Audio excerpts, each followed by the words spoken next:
minus 20 seconds.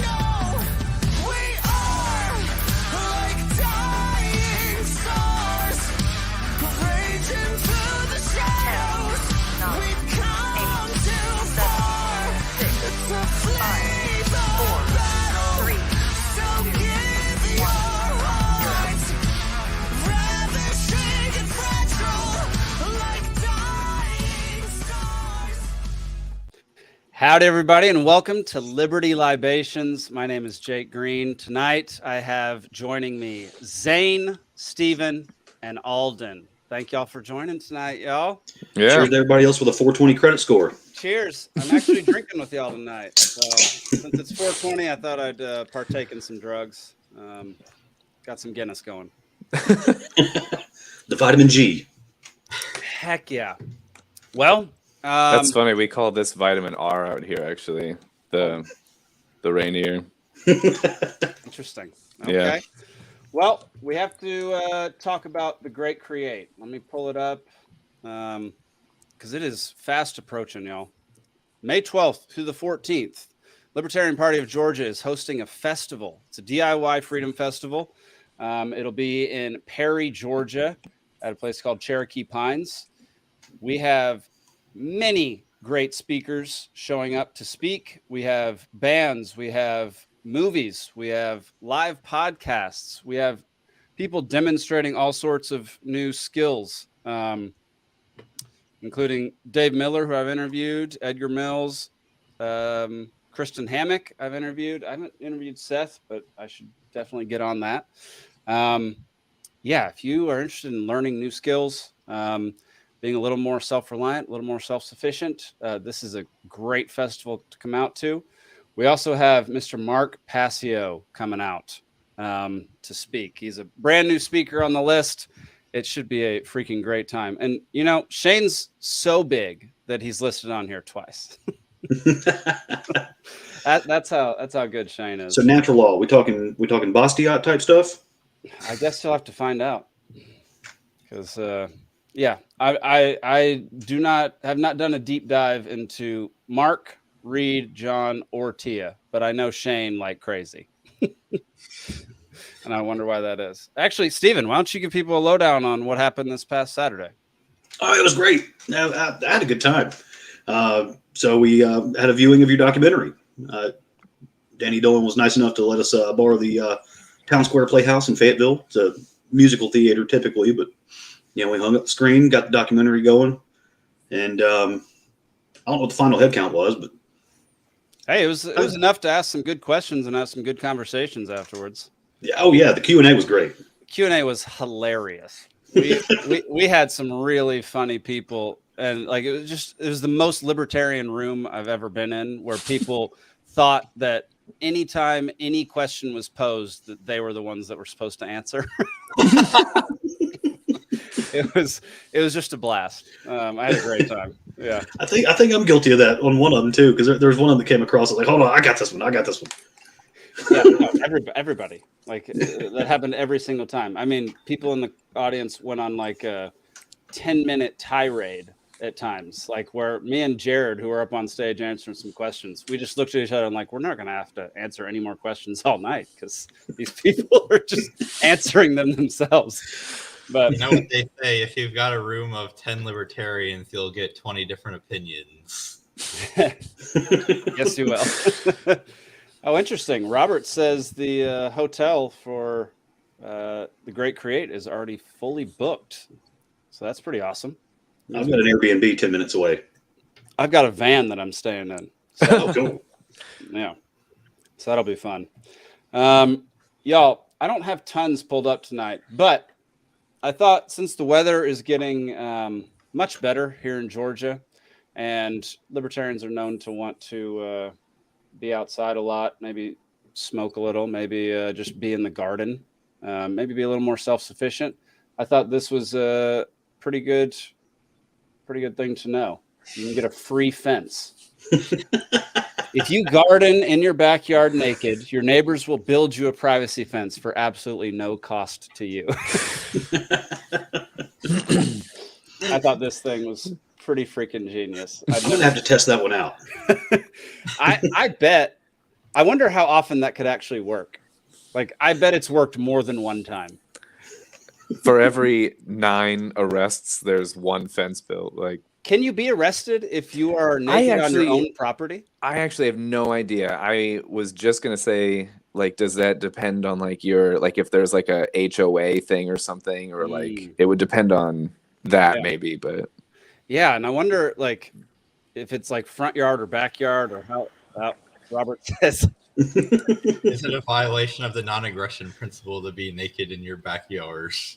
Yeah, that's. I think if there's a reasonable effort to like, if you have a fence, I don't think that you will. You know what I mean? But I wonder if it's like you're in plain view of like your neighbor's 5-year-olds or something, then that's probably a problem. But well, then we come across like here in DeKalb, I have to. If I build a fence taller than 4 feet, then I have to get a permit. And if I want to build a fence taller than 8 feet, then I have to go through an insane amount of red tape. Mm-hmm. So basically, if I want to garden naked, I have to pay a whole bunch of money to the government. Or just not live in the cab. Thanks, Stephen. Thanks for that. That's a great He's just saying solution. what we're all thinking. Yeah. Yeah. Well, soon that won't be a problem. But actually, it's weird. Like here I live in Dunwoody, and like Dunwoody's within DeKalb, but Dunwoody like kind of functions as its own place a lot of times. So like sometimes it's like the Vatican. Sometimes you have to get permits through DeKalb. Sometimes you don't. That's weird. It's so stupid. They need to figure that one out. Dunwoody, I've seen them bragging on social media recently that they are the highest paid police force in the state. Oh, I need to go to my city council meetings. Oh yeah. We got to fix that. Yeah, I was gonna say, is that worth bragging about? Well, just so y'all know, there's a high likelihood we will have a special guest tonight. I don't want to ruin it by telling you who it is, and I don't want to ruin it by I don't want to get your hopes up too high, so I'm not gonna It's say Joe anything Biden. more. But if he joins within the next 45 minutes, we will then start trivia. So trivia will be later in this episode. Is it the guy in the meme? I really hope it's the guy in the meme. And I hope he comes dressed as he is in that photo. All right. Moving on to finance. I literally have only 5 tabs pulled up this week. So, Steven, you're going to have to vamp a lot, man. Hey, I've got a few things on my mind. All right. Well, it was tax week. I was thinking about money a lot. I'm always thinking about money. And friendly reminder, U.S. government insolvency is bipartisan. You can see here a chart starting in 1980, ending in 2022, how the national debt has increased every single presidency substantially since the year 2000. And since Bush, we're talking W. Bush. Yeah. You know, the Iraq War Bush, the second one. Since him, every president has spent more money than all presidents before him combined. So it starts like the exponential curve. So it's that's exactly what this curve looks like, is an exponential curve. I mean, like since ahead, Cheney, I was just making a joke, but fair enough. No, that's a legit statement. I mean, can we really assume that George Bush knew what he was doing when he took on the presidency? Yeah. Well, and we can just assume the uptick between, what was it, 2006 and 2008, that was lost in Donald Rumsfeld's couch cushions. Yep. Oh yeah, what was it? 2.3 like trillion? 2.3 trillion. Oh yeah, and he literally just I don't know. All right, Robert has a interesting. In reports of abuse of power, I got 4-month probation and a $400 fine for owning a licensed, registered, insured car with bumper damage. What? Where? That's Oh. insane. They're like, I'm to the point where I've like been so flabbergasted by so many things and just talked my face off with all these different issues that when I hear things like this, I'm just like, okay, I've got nothing. How people still believe in the system, I don't understand. It's crazy to me. Like it's almost to the point where I don't even know how to present an argument to a normal person. I hear you. I agree. It's flabbergasting. Yeah. Flabbergasting. I mean, we're so deep in this stuff all the time that when you interact with somebody that doesn't think the way we do, it's almost like you forget that it's possible to not think the way that we do. Yeah. And then when they're like, no, I don't think that we should tear down the entire system, you're like, how could you possibly think that? But then you have to remember that it's like it takes a lot of reading and really getting into this stuff before you get to the crazy place that we're at, and it can sometimes be hard to take a step back and try to make a convincing case to somebody that has a life. I like how you put that, because that is absolutely correct. Yeah. When it's like when you're out in public or something like that, because it's just become such a big part of pop culture. All the shows you watch on TV, just the way people act, and it's all cool and funny and stuff. But you see something that's offensive in public, and they should ban that. And it's like, why would you give them the power to ban that? Yeah. And when you just asking the question like that, oftentimes you see the light turn on, like, oh yeah, they do need power for that, don't they?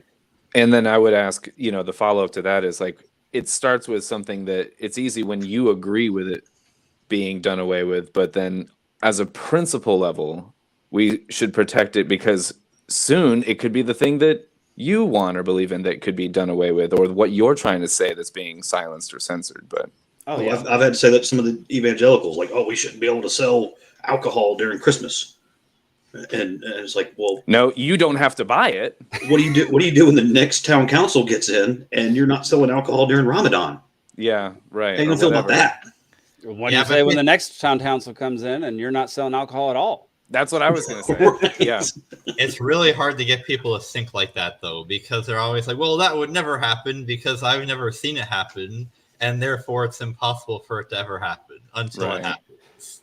Yeah. And that's when they finally get woken up to the true nature of government. But I mean, I try to convince people when I can, but I've somewhat come to the conclusion that kind of people need to have their own kind of awakening individually, and there's not sometimes a whole lot that we can do to try to convince people of it sometimes.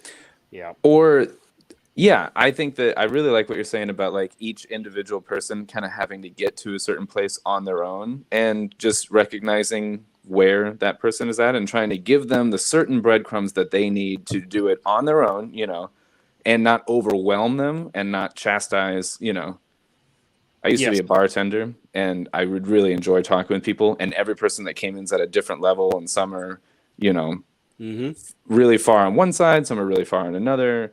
Some, it was really fun when someone would come in and occasionally there was someone that was close to, where we're at. And then I could just feel like I could kind of speak freely. But usually it was actually a good job to have, like, in that reminder sense of where, the average people are. And it's not where, the people in this, chat are. And I don't necessarily mean that in a better or worse way. It just isn't where we are, Right. And it's a good reminder. Shane said this in the documentary. It may have been in the credits, but like, basically, you're absolutely right. Like being in a conversation, having like a tough conversation with somebody, finding where that cognitive dissonance starts with them, and then stopping there and letting that kind of sit with them for a while, because it takes a long time to get to the point where we've gotten. I mean, for me especially, at least as far as I know, and trying to force it down people's throats will just make them entrench further in what things they already believe, and double down. Even if the thing they believe is going to destroy them. Themselves. I mean, my first instinct is always to like go back to first principles immediately, and I have to remind myself, nobody cares what Murray Rothbard said on page 800 of Man, Economy, and State. They care about taking their children to soccer practice. Yes. Yep. And I mean, I think the biggest tragedy that's been happening, I think, since like mass production began and since the internet, is people trading their life for convenience. I thought the word convenience was the key word here, I think. And that's it seems to what it really comes down to these days is if it's not convenient, people aren't going to do it. And it's really hard to convince people to do something that isn't convenient because it takes a whole lot of effort, and everybody's like, there are tons of people just trying to make ends meet, Yeah. And so like in order to put forth that effort, you have to sacrifice somewhere else, and some people don't have the ability to sacrifice somewhere else. So it's really hard. Like it's a tough proposition. And I have to do work on myself to keep reframing it and to not fault the person that chooses a certain way, but to keep in mind that it's the system, and everyone's just trying to like make ends meet within the system, and it's not individually necessarily anyone's like fault that they're set up with the same dilemmas. I definitely agree that with that first bit that you have to do work on yourself. Yeah. Sure. Yeah. You definitely need to do work on yourself. Oh, me. Yeah. Me personally. Oh yeah. Maybe more than most. Yeah. Well, and convenience is so key because everybody's so busy. Yep. And this is all part of this is going to be how they pitch those 15-minute cities too. Yep. Because if they're like, hey, we have a prison colony downtown with some nice amenities, no one's going to go there. It's going to have to be, oh, well, look, everything is right where I need it to be. I'm so busy anyways. Let me just go here because, they're on sale. I got a discount on the rent right now. Let's go move in. Mm-hmm. And then you don't realize, you followed convenience right in your own death trap. Yep. I like this comment. Most people cannot trace their active belief back to consistent first principles.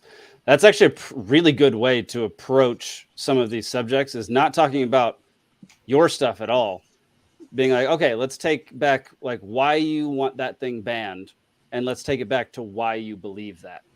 That's and a how pretty good way to do it. The underlining thing could affect you in your life if you were to just leave the principle the same, but change details. Yeah. Yeah, that's really good, Robert.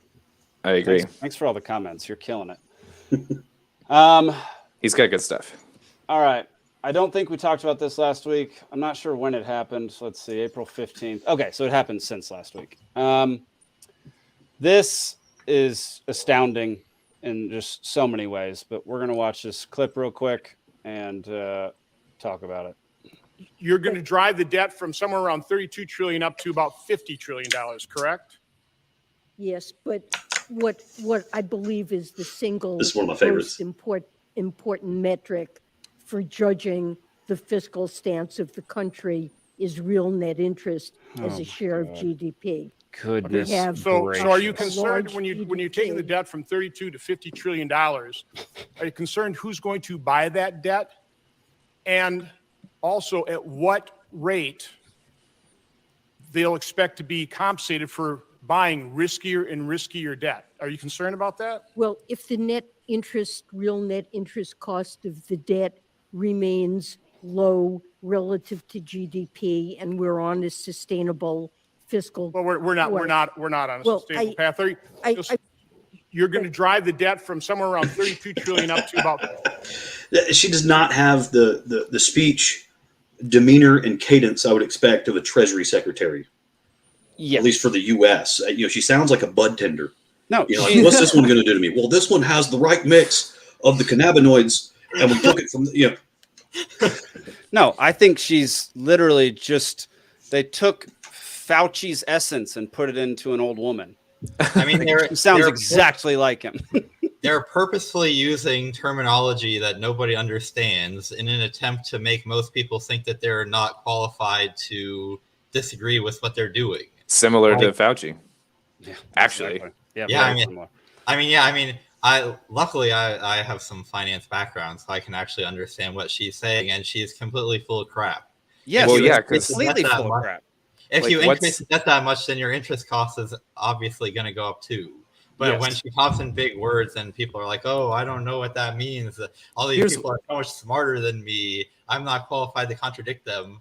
That's how they snooker you into giving them more. Well, and it's the 100-year-old Washington math too. Of we cut the increase, so that's a tax cut. There was a 5% increase on the table. We only increased it 3.5%. That's a 1.5% tax cut. Right. And you're like, but taxes went up 3.5%. No, but you're not understanding. This is fudgery, kind of like you have the bar graph and you chop off most of it and you only show the top little bit, kind of. Well, and it's the same narrative that convinces people that we have to pay for tax cuts. Anytime that we cut taxes, so how are we going to pay for that? That's going to cost the government this amount of money. And it's like, no, it didn't cost the government jack crap because they didn't collect it yet. Mm-hmm. They're not writing a check for that amount. It didn't cost them anything. Yeah. And people are just like, oh, well, we got to pay for these tax cuts somehow. No, you don't. You just scale back on the services you're providing. Most of them are unnecessary. This woman also used all of them are unnecessary. Use the word sustainable in a really generous way. Yeah. I don't know if I would ever use the word sustainable to describe what we're doing fiscally. Look, I mean, all you got to say is like, if a person said, I have $20,000 worth of credit card debt. I can't pay any of my bills. I can't even afford to make the payments or even pay the interest on those credit cards. So let's double the debt. So what we're going to do is spend more money and increase the debt by freaking almost double. I mean, come on.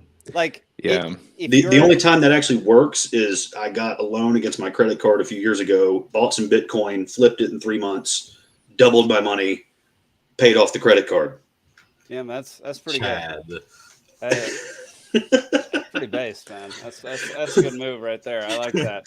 But that's the only instance that works.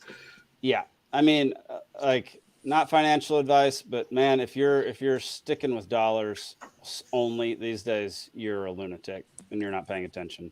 I mean, I think it's a pretty safe, not financial advice thing to say to just diversify in general. But please, for the love of God, diversify your portfolio in multiple ways. Hard money, which is not dollar bills. Digital money, which is anything that is named Bitcoin. Star Wars collectibles, precious metals, like all this kind of stuff. Canned goods. Yeah. Honestly, yeah. Ammunition. Ammunition. Give it a few years, it'll be bottled water. Like, yeah. Yeah, it's just insane. The fact that freaking Janet Yellen is in charge of our money is so depressing. It almost because at least Alan Greenspan would have the balls to go on, like, what was it, Johnny Carson that one time when the guy was just like, well, what if the president tells you this? And he was just flat, well, I don't answer to the president. I tell him what to do. And he's on national TV. Carson? I think it was on national TV back in like the late 70s when you only had 4 or 5 channels. Interesting, man. I wasn't there for that. Yeah, and he just weren't alive flatly like I don't answer to the government. I tell them what to do. Yeah, well, I mean that's kind of how it goes, and everybody knows that, but no one really knows that. Yeah, it's supposed to be, but yeah, I mean it's just crazy, and yeah, I don't. It's also just hilarious that they make tax day or theft day on the exact opposite side of the calendar from elections. It's like exactly on the opposite side of elections because I never thought of that. They don't want you thinking about what you're paying for. Wow. And how they've failed you. And oddly enough, it's when they also start most of their paving projects too. So you can drive around and see what you're getting for your money while you're paying your taxes. I never thought about the tax day and the election windows here. Yeah. That's interesting. Yeah. No, it's all a scam, man. Oh yeah, but that's a detail that I've not conceived of. That's cool. My sister-in-law texted me this past week because they had to do their taxes. My brother and his wife make, very little. Like they're not making like over $200,000 a year or anything. Mm-hmm. They got taxed $11,500. Seems legit. Like, what the heck? And they just had a kid too. It's like, this is absolutely insane. Whatever happened while Trump was president, and Zane, you might be able to express this better than I can. I don't know what all they did, but they automatically monkeyed with the payroll deductions, screwed me over royally. So he was supposed to. I know some of the states were up in arms because they were losing the salts write off because the standard deduction went so high. But there was something that automatically changed with what was taken out of my paycheck that I went from I almost had that perfect balance, whereas I owe like $80. I'm like, yeah, okay, I can handle that because when I get thousands of dollars back, I'm like, I needed that last year. Buttholes, like, I'm not one of those. Oh, I'm about to ball out. Let's go on vacation. No, I needed that. Yep. Do you guys know William Cooper, Bill Cooper? Oh, behold a pale horse. Yeah. He apparently never paid taxes, ever, and they just kind of left him alone until they There's a guy in killed him. Idaho, Iowa, something like that. That he's a conscientious objector because his tax money is ultimately funding abortion, and he's run this up the chain. He has actually won in some federal circuits, I do believe. I know of this, and this is why I brought up the couple episodes ago, the idea of when you pay your taxes, at least having little check boxes for what you do and don't want your money to go to, kind of a thing, like a vote with your money via taxes kind of a thing. Yeah. As at least a mid step between this and a even better solution. But what's the better solution, Alden? I mean, no taxes. There we go. Yeah, all right. On income level, but no compulsory taxes. I mean, some of this stuff, this is why I said most government services are unnecessary, because if the government was out of the way, some of this stuff would still be getting done. Yes. We still need power. We still need water. We still need a garbage dump. Basic things that would be handled anyways. Yes, I would pay my annual 911 fee. Yep. Sure. 100% hands down. I wouldn't even question it. I'd tip the guys every time they came out. Fair enough. If people want it, they will pay for it. And if people don't want it, you shouldn't be taking their money at gunpoint. Right. Well, y'all, let's welcome to the stage Mr. Shane Hazel. Hey! Welcome to Liberty Libations. What's happening? Cheers, guys. Thanks for the invite. Sláinte. What's going on, Shane? How you doing? How was jiu-jitsu? Good. I didn't do any. No, that's great, man. Kids just all ranked up last Saturday, so all fun to watch those guys go in there and get after it a little bit. So I saw them holding some medals a few weeks ago. They competed a few weeks ago. Did pretty good. Jackson did great. That guy's back at it again. So nice. Proud dad. I could sit here and gloat on my kids all day, like any other dad. So love it. Yeah, there's no problem with that. We were just talking how awesome taxes are and how great. I heard you guys. I was like, I'm fucking out of here. Sounds depressing as shit.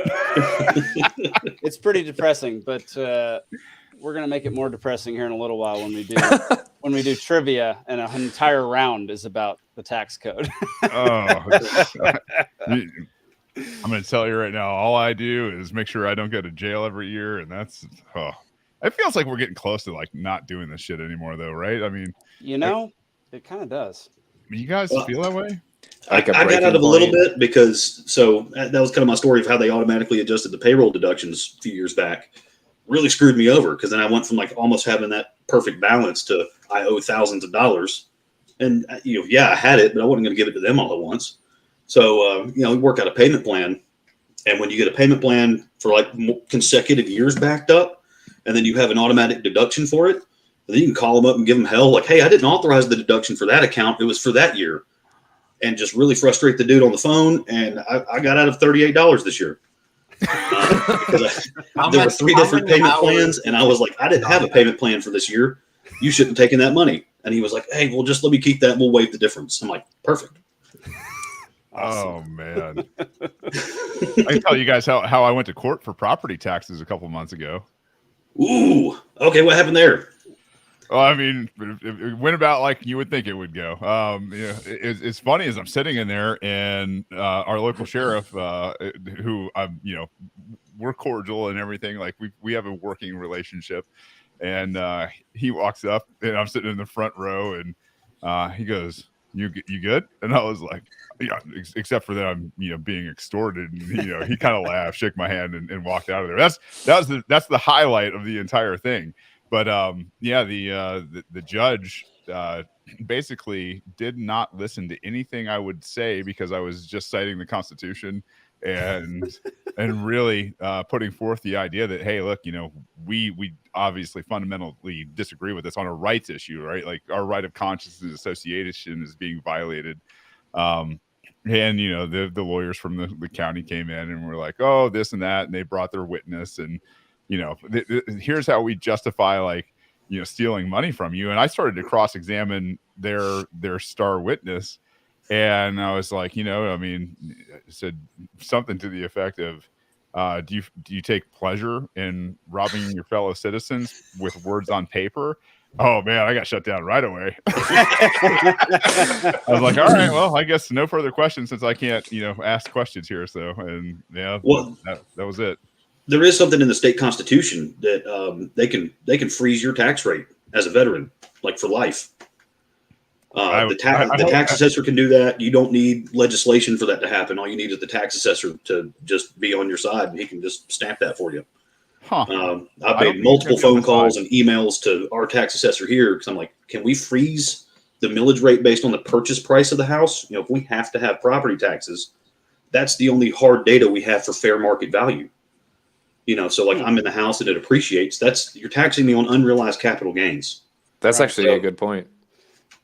So why don't we just freeze it at the purchase price? And of course, if I refi, I'm being taxed on that base value with whatever the millage rate is. And I mean, our tax assessor down here in Fayette was like, yeah, that makes sense. You need to get some people to sign a petition for that, though. Yeah. I was like, all right. Well, we all know how easy getting petition signatures is. Oh yeah, super easy. Judges they love to take all of the signatures too. They're like, oh yeah, those all look perfect. I'll take Yeah. Wait. Were these 10,000 signed with the left hand? We can't take these. Well, y'all, this past week, or actually yesterday, was a pretty devastating anniversary of Waco. These a-holes posing in front of the corpses of children after burning 76 people alive. So, yeah, thought we might talk about this for a bit and depress our audience even more than we already have. I'm going to need a few more beers, I think, for this one. But hey, everything you need will soon be within 15 minutes of your house. So just relax. Steven, can you just give anybody who's not watching or anybody that doesn't know what we're talking about? Because to be fair, I didn't know a whole lot about Waco, even after living in Texas all my life, until I became a libertarian. Then I knew all about it. So you got this, I don't know if it's like a cult, I guess, but there's Branch Davidians was the name of the group. David Koresh was going around saying he was literally the reincarnation of Jesus. And there was a lot of folks that believed him and moved into his compound with him and even stopped sleeping with their wives just so he could. All that kind of stuff was going on. So that's really weird, twisted, depravity. But it's, except for the kids that were involved, it was consenting adults on private property. Mm-hmm. And, ATS starts getting skeptical because one of the other things that they're doing, other than making macaroni shakers and singing Kumbaya, they were also making hand grenades and fully automatic firearms. And it eventually got to the point that there was enough people that the local sheriff's agency and the ATF were like, hey, if they want beef with somebody, this is a problem. So they start staking it out. So they, kind of just hang around the compound so they can just find a problem to act on so they can justify their presence. They're trespassing, basically. Mm-hmm. Mm-hmm. And I forget exactly what the evidence was that tipped them off. It was like the mailman was working for them or something like that. I think it was the mailman. I think you're right. Yeah. So the mailman's around the corner, and then there's a whole cadre of these folks. He just parked around the corner. The mailman's like, hey, what's going on here? And we're staking out the compound. He's like, oh, yeah, a bunch of weirdos. Ha. And, he's one of them. And so he goes home and hey, there's a whole bunch of cops out there. And it turns into this standoff. And, as usual, the government didn't really want to negotiate. They wanted to come in and use force up front to go ahead and, establish dominance instead of discuss things. And got into a shootout. Several cops lost their lives. Several ATF agents needlessly lost their lives. And dozens of men, women, and children were either shot or burned alive because they set the compound on fire. Yep. Yeah. And if y'all haven't watched it, I mean, there's a bunch of documentaries, including the one Steve just talked about on Netflix. But there's another actual fictional series about Waco on Netflix that actually does a halfway decent job at presenting what most of the real stuff that actually happened.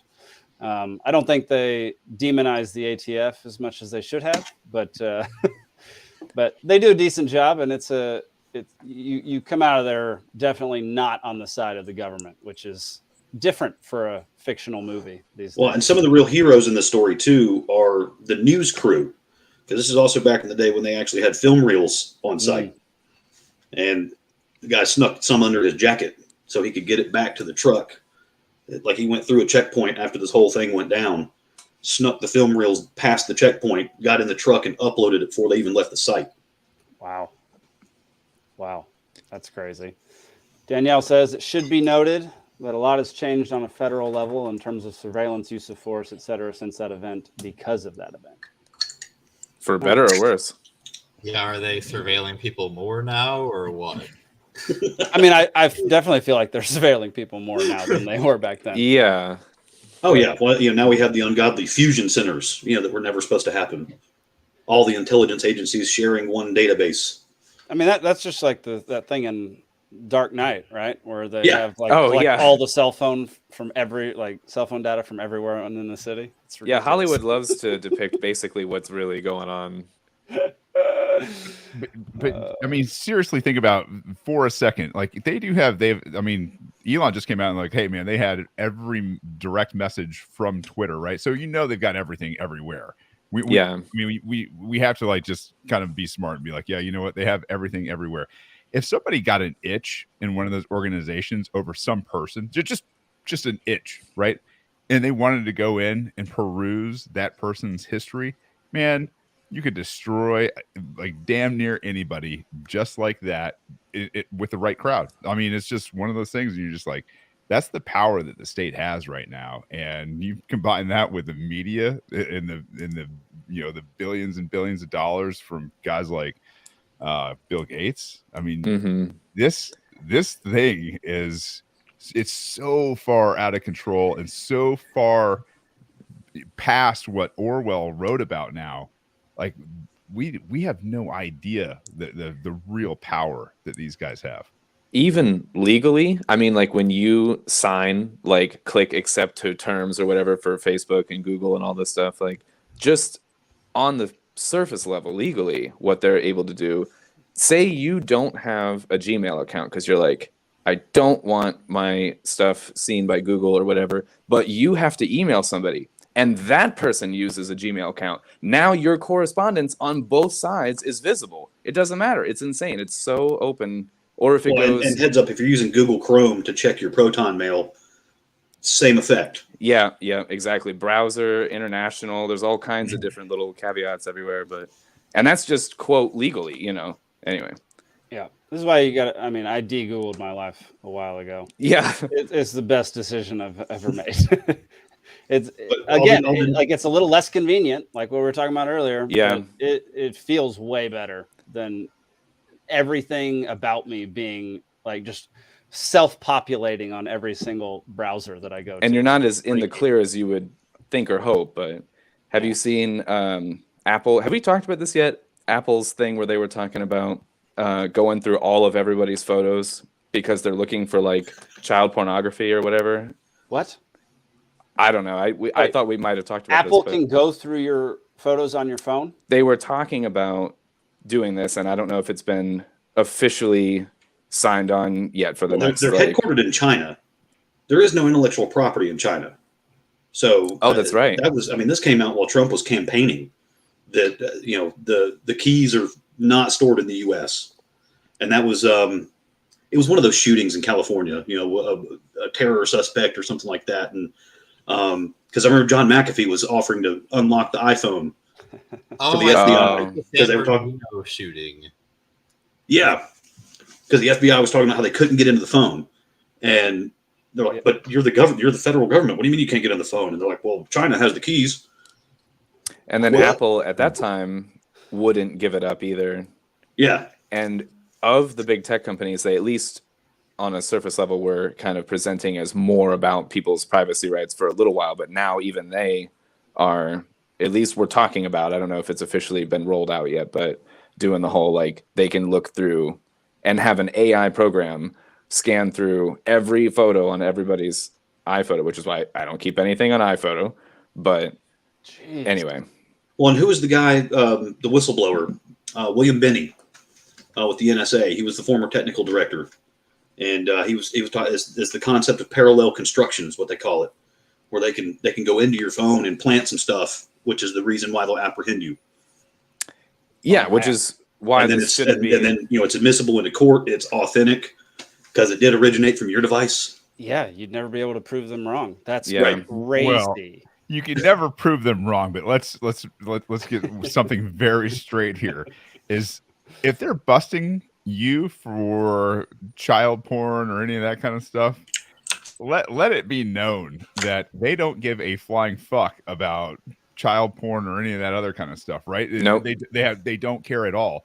If they're doing this, they are probably framing somebody, because at the end of the day, we all know, like, the whole Epstein thing is like they don't care. Like, they don't care. They'd be heroes if they brought these kind of guys in at the end of the day, and they're not doing any of that kind of stuff. They're getting extremely low level people that are a pain in their ass with, some, oh yeah, he's got a computer, full of kiddie porn and all that other kind of stuff. Guy never gets to see the, to rebut any of that kind of stuff. Like, at the end of the day, if they're busting low level people, and I'm not saying there aren't pedos out there, I'm not sticking up for pedos. I think they all need the wood chipper. But like, at the end of the day, like, I think if they're going after the pedos, quote unquote, out there, a lot of times, there's at least a question to be had. Yeah.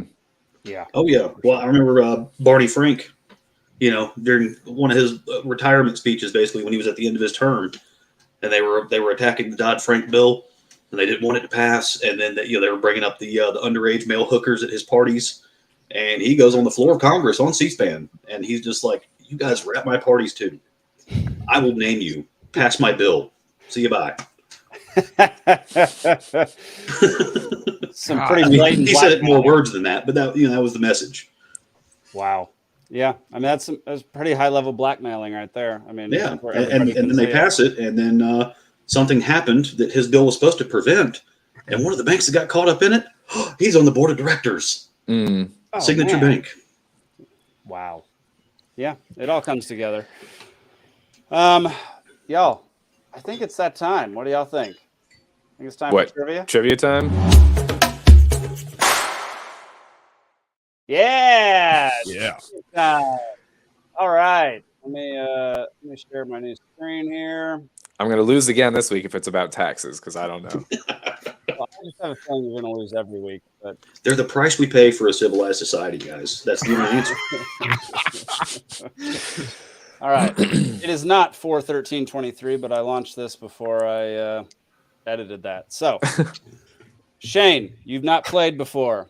Here are the rules. There's rules. Oh, fuck this. I'm out. Shut up, Shane. There are 3 rounds. Actually, this isn't even correct. So the first round is 10 questions. It's all about taxes. The rules there ain't no rules. Second round, 5 questions, all about what was the second round one all about? I'm getting some real Calvin Ball vibes from this. Whatever. Okay, so He said Waco, taxes, and something. drugs. Okay, the second one. Oh, drugs. Yeah. 420, And the right. third one's about Waco. Yeah, we haven't even gotten to the 420 section of this. I which might I'm do glad well we on the- haven't yet, because now Shane's here. He's great. Wait. Are we scoring Tomorrow's National higher? Drug Test Day, so why not? Are we scoring higher for the drugs? Because I could win then. You're already higher. So every question is a free for all, Shane. With there's no timer. The first contestant to put their hand to the camera is the one who gets who I call on to answer. So you're gonna have to do a lot of reaching if you know the answer. If you blurt out an answer when it's physical activity and rules. I know it's rough trivia. If you blurt out an answer when it's not your turn, whether it's right or wrong, you lose a point.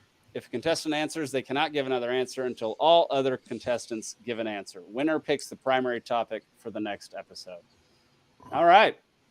Let's go to the first round. Round 1, taxes. Again, it's a free-for-all. I'm going to read it off. I'm going to try to catch everybody as they This is secretly how they figure out who's a Fed. Damn it, I lost already. There we go. That's a better situation for me to be able to see who does what. What is the highest marginal tax rate for individuals? Steven. 38%. Nope. Alden. 33. Nope. I don't know. Zane. 35. Nope. Shane. I think it's in the neighborhood of 44%. Man, you all suck. You got 10 seconds. It's a free for all. Just blurt it out. 39. Nope. 200. Seems about right. All? 37. 37%. Wow. Dang it. Yeah. What did I say? Oh, 33. I got like -5 on that one round. All right. Next question. What is the payroll tax rate for Zane? I think it's like 6.8%. Wrong. Steven? 6.5. Wrong.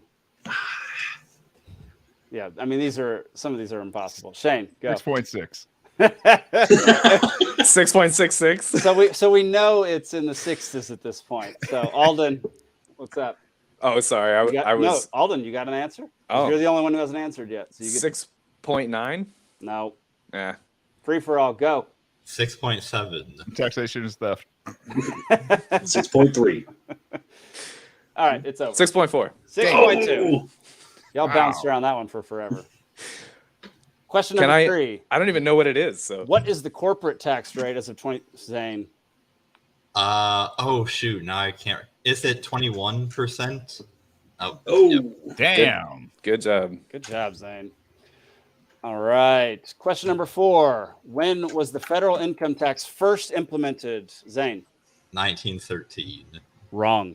Oh, Shane. 1917. Wrong. God darn it. Alden. 1921. Wrong. Steven. I don't know. 1922. Yeah, y'all just aren't going to get this one because it's Is it a little bit older of or a- newer? A little bit of a curveball. It's oh, older. actually, I Oh. think Zane. it's like 1861. Oh, I was going to say it. Oh, I forgot that they did that. 1861 to fund the Civil War, Oh. and then That's right. next question: when was the first income tax repealed? oh. Never? Oh, sorry. My bad, sorry. That's a tricky. hang on, Shane. -1. Alden, go. 1866. No, I don't know. Steven. Didn't you put your hand up? Oh, Yeah, I Zane. did. 1864. No, Zane. 1869. No, Shane. What's up? 1868. Nope. Come on. You got 10 seconds. Everybody can just blurt it out at this point. 1871. 1870. 1873. 1866. 9/11. 1890. 2034. Shane, you were so close, man. 1872. You literally went 1870, 71, and 73. Where are we? Where's Doc and Marty? All right. Number 6. Which country is home to the largest? Wait a minute. That's my Wait a bad. minute. That's my bad. I want you to look this up later. Look up the Bosnian pyramid later. We're not going to do that Oh, this episode. Do you guys know that there's like over 100 pyramids on the Mississippi River? Yes. Underwater. Didn't you and I talk about that last Or time? Yeah, on the we were banks. talking about it when we Yeah. had breakfast. That was That's crazy. crazy. Yeah, we got to talk about that. Yeah. All right. I guess this is only 9 question round because I forgot to replace this one. In what year did the ancient Egyptians implement a tax system based on the production of crops and livestock? I will take a ballpark. Yeah. number. Zane. 2000 BC. Wrong. Alden. 2100 BC. I don't. Wrong. I was gonna say that. I don't know. You're going in the right direction. Yeah. I'll say 2500 BC. No. Shane, you got an answer? I mean, 3000 BC. Why not? Boom! It is All right. 3,000. Shane is back up to. Yeah, I'm back in Back zero. to 0. Shit. Just went from zilch to nada. All right, here we go. He just got his tax return. What is the name of the English tax on windows that was introduced in 1696 and remained in place for over 150 years? Alden. The pain in the ass. We're gonna give it to him, right? I mean, we gotta give it. Yeah. If no one gets it, Alden gets the point. We're gonna. Anybody? Anybody? Come I on. don't know the answer, but I have heard of this, and they had a thing in colonial Pennsylvania where when one person saw the tax collector coming, they would like they would like alert everybody in the town, and they would all close their shutters because if you couldn't see the window, then you couldn't tax it. If that's true, then you got to give it to him because he actually knows something That's about great. it. So, yeah. That is hilarious. Okay, well, it's called the window tax. Damn. But we're gonna go ahead and give Alden the consolation. You points. want light in your house, for God's sakes? Like, we're gonna tax the shit out of you for light? Oh, We're my literally God. taxing you for wanting the sun to come Hey, into your house. You're a tax collector. You're a giant piece of. Oh, Hey, at least it went away. can you guys see this? What do you got there? Little Murray Rothbard. Oh yeah. You see what it Koozie? says? It says tax his dick. And he's got a flip hanging out of his mouth. Yeah. For Bring that one 420. back. That's pretty good. All right, question number 9 in round 1. In what year did the French Revolution lead to the abolition of the feudal tax system? Zane.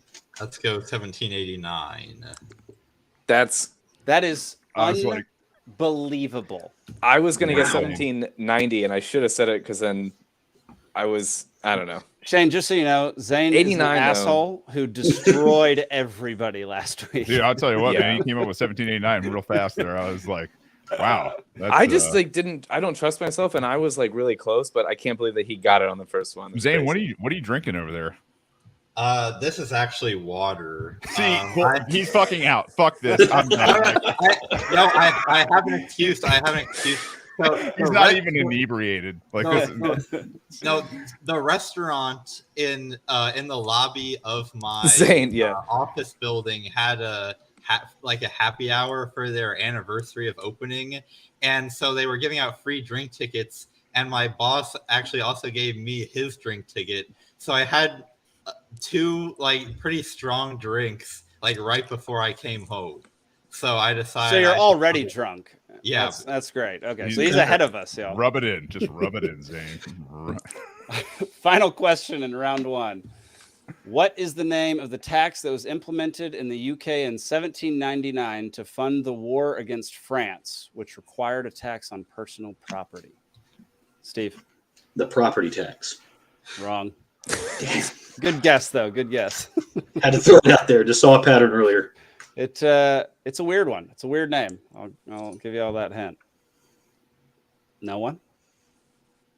5, 4. Screw the Oh. Irish tax. I was Alden? gonna say the croissant tax. No. It's called the hair powder tax. What? Freaking Is that absurd. the Tories versus the Whigs kind of thing? You had to powder your hair back in the day. Yeah, probably. That's when men wore high heels too. Drugs. All right. So, to be perfectly frank, all of these are about the drug war, not not drugs. Okay. Since we're just doing topics that infuriate libertarians today. Yeah, this is You know, I was bad. going to show up for the sadist stuff. That's why I invited you, Shane. I know you love punishment. So here we go. In what year did Nixon declare the war on drugs in the U.S.? Shane, 1971. nailed it. Nice. What a crappy year for the United States. Repeal And the gold congrats standard. to drugs on winning the war. Yeah, here's to drugs. Well, way to stay peaceful. All right. Second question. Which country was the first to decriminalize drug use and possession, including marijuana? Zane, This sounds like something Denmark would. Oh wait, no, that's you already answered. Shut your Yeah. mouth. Shane, go. The Netherlands. No. Oh, Oh, that's what I would have said. Yeah.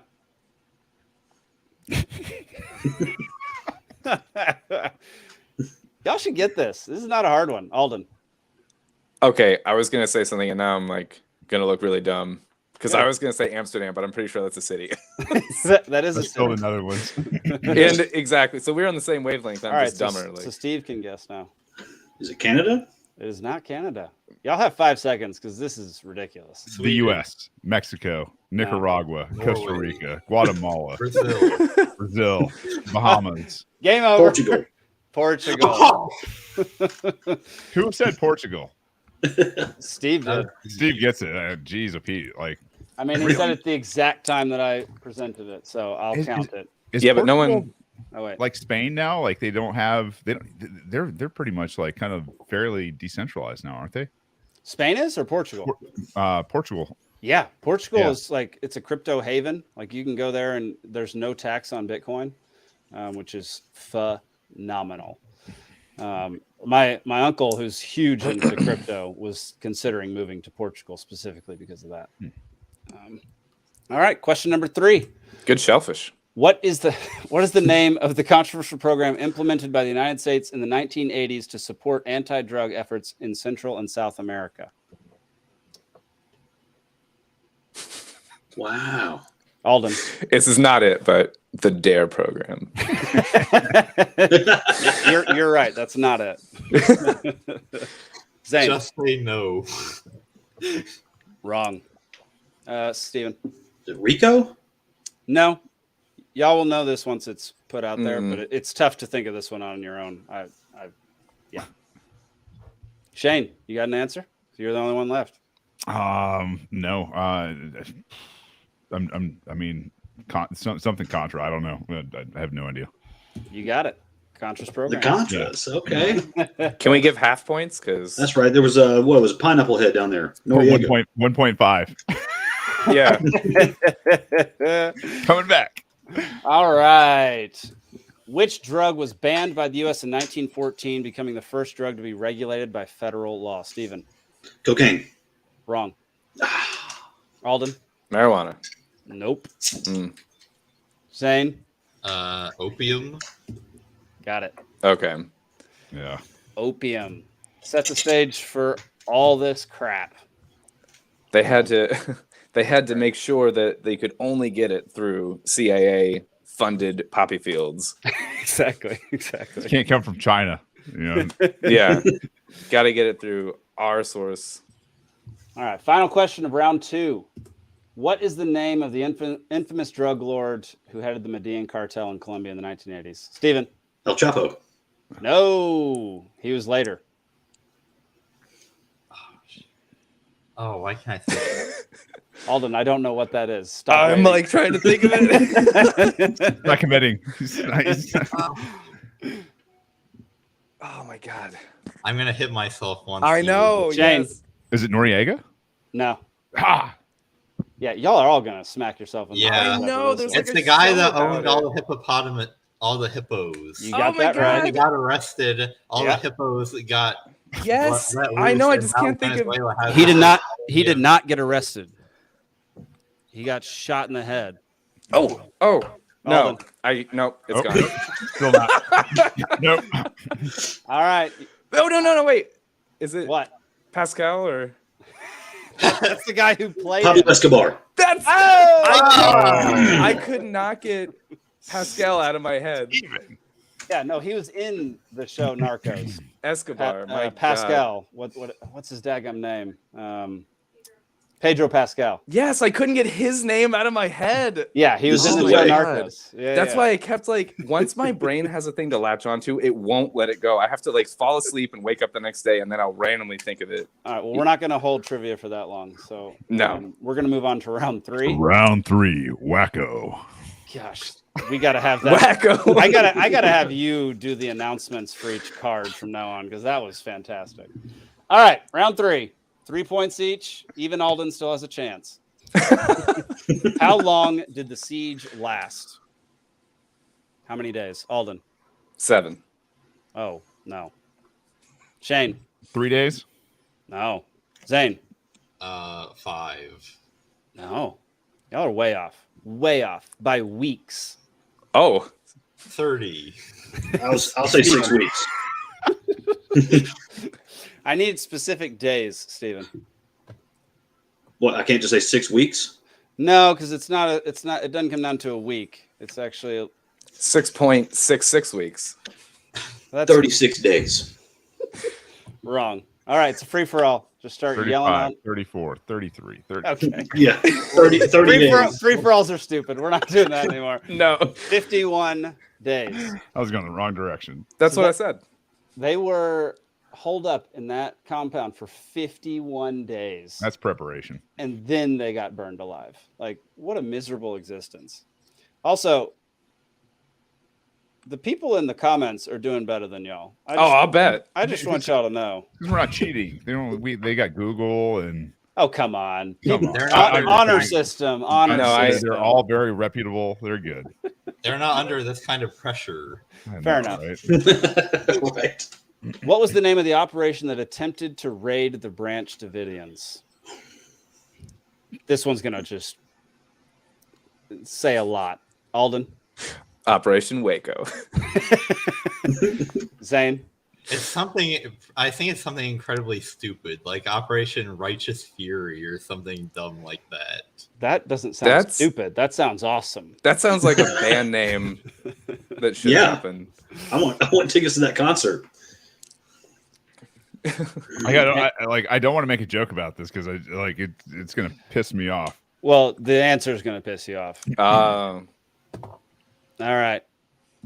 Operation Showtime. Oh God. Right. Yeah. Oh yeah. Might as They well called be it Operation Showtime. Burnt Kids or whatever. It's If you work for the ATF, you are such a piece of shit. Was it just the ATF that did that? There was no FBI or anything? Or The ATF was in charge, yeah. wow. I would love the ATF to just be a department store. Yeah. Because all his things. I Yes, mean, please, what a that'd be great department store that would make. Yeah. You know what? Yeah. You know what we should all do? We should all take the catalytic converters and mufflers off of our cars in protest of the ATF until we get suppressors and the repeal of the NFA. Fuck, you know what? We're just going to drive around straight fucking headers. Fuck you. You know, enough people are stealing catalytic converters that shouldn't be a problem. Oh, there's platinum in those things. Yeah. Yeah. My dad got his stolen in 5 minutes. He was, that's he about was all it takes. inside church, came back out, and his catalytic converter was gone. Catalytic conversion. I lost my catalytic converter in a boating accident. Fair I'm enough. getting mine serial numbered, Nice. so you can't sell it. Oh yeah, that sounds good. But if All you're right. high on meth, you might not notice the serial number, and they might still take it. So All right. Well, final question. Alden is mathematically out per usual. Shane can still win. Zane and Steve, we're gonna have to have some kind of. I never thought of having like a tiebreaker, but we might have to have a tiebreaker. It's So not soccer. here we go. Here we go. What was the name of the armored vehicle used by the FBI during the Waco siege? like the model vehicle, or like they named it like Betsy or something. The type of vehicle. Okay. It's I'll give you a hint. We sent a bunch of them over to Ukraine. Zane. Oh, I thought you were gonna say we sent a bunch of them to the Middle East, and I was gonna say the Toyota Hilux. That's hilarious, though. No, wrong. Steven? Is it a tank? Well, technically, yes, but it has a specific name. An Right. MRAP? No, Oh, No, they didn't an exist. Abrams tank? no. Oh. Come on, Is Shane. Stacey Abrams tank? Hey, is it an up armored vehicle? Is that what they're calling it? There's a specific name for it. Let me see if there's a secondary name A for it. Rhino? What did they have back then? 1980s. Pretty certain. 1980s military or militarized police for 500. Alex, Let's see. Have to go sort through my Desert Storm trading cards Yeah, I mean, as a kid. so the type is an armored fighting vehicle or an infantry fighting vehicle, but it has a very specific name, which should never be used against civilians. Just FYI, this thing is absurd. Anybody? The Ford Pinto. All right. The answer is Bradley fighting. Oh. so a Bradley is actually a tank. It's got a treaded. 20, it's got a 20 millimeter Bushmaster on it, and that thing is a badass machine. Like that's Yeah. crazy. Look at that I thing. mean, besides the Abrams, that's still one of well, they're replacing it, but like that's still one of the tanks that. Holy hell! I didn't know that. They use that against the Branch Davidians. Yeah, Bradley is an up armored vehicle, so Yeah, and we I sent love a whole that- bunch of these to Ukraine, which is just ridiculous. Yeah, I they're love that crazy. this started with they're worried about them having dangerous weapons, and they Right. might harm people. Turn in your AR-15s. I gotta figure out a way to break a tie. I don't know. Who can strip down the fastest?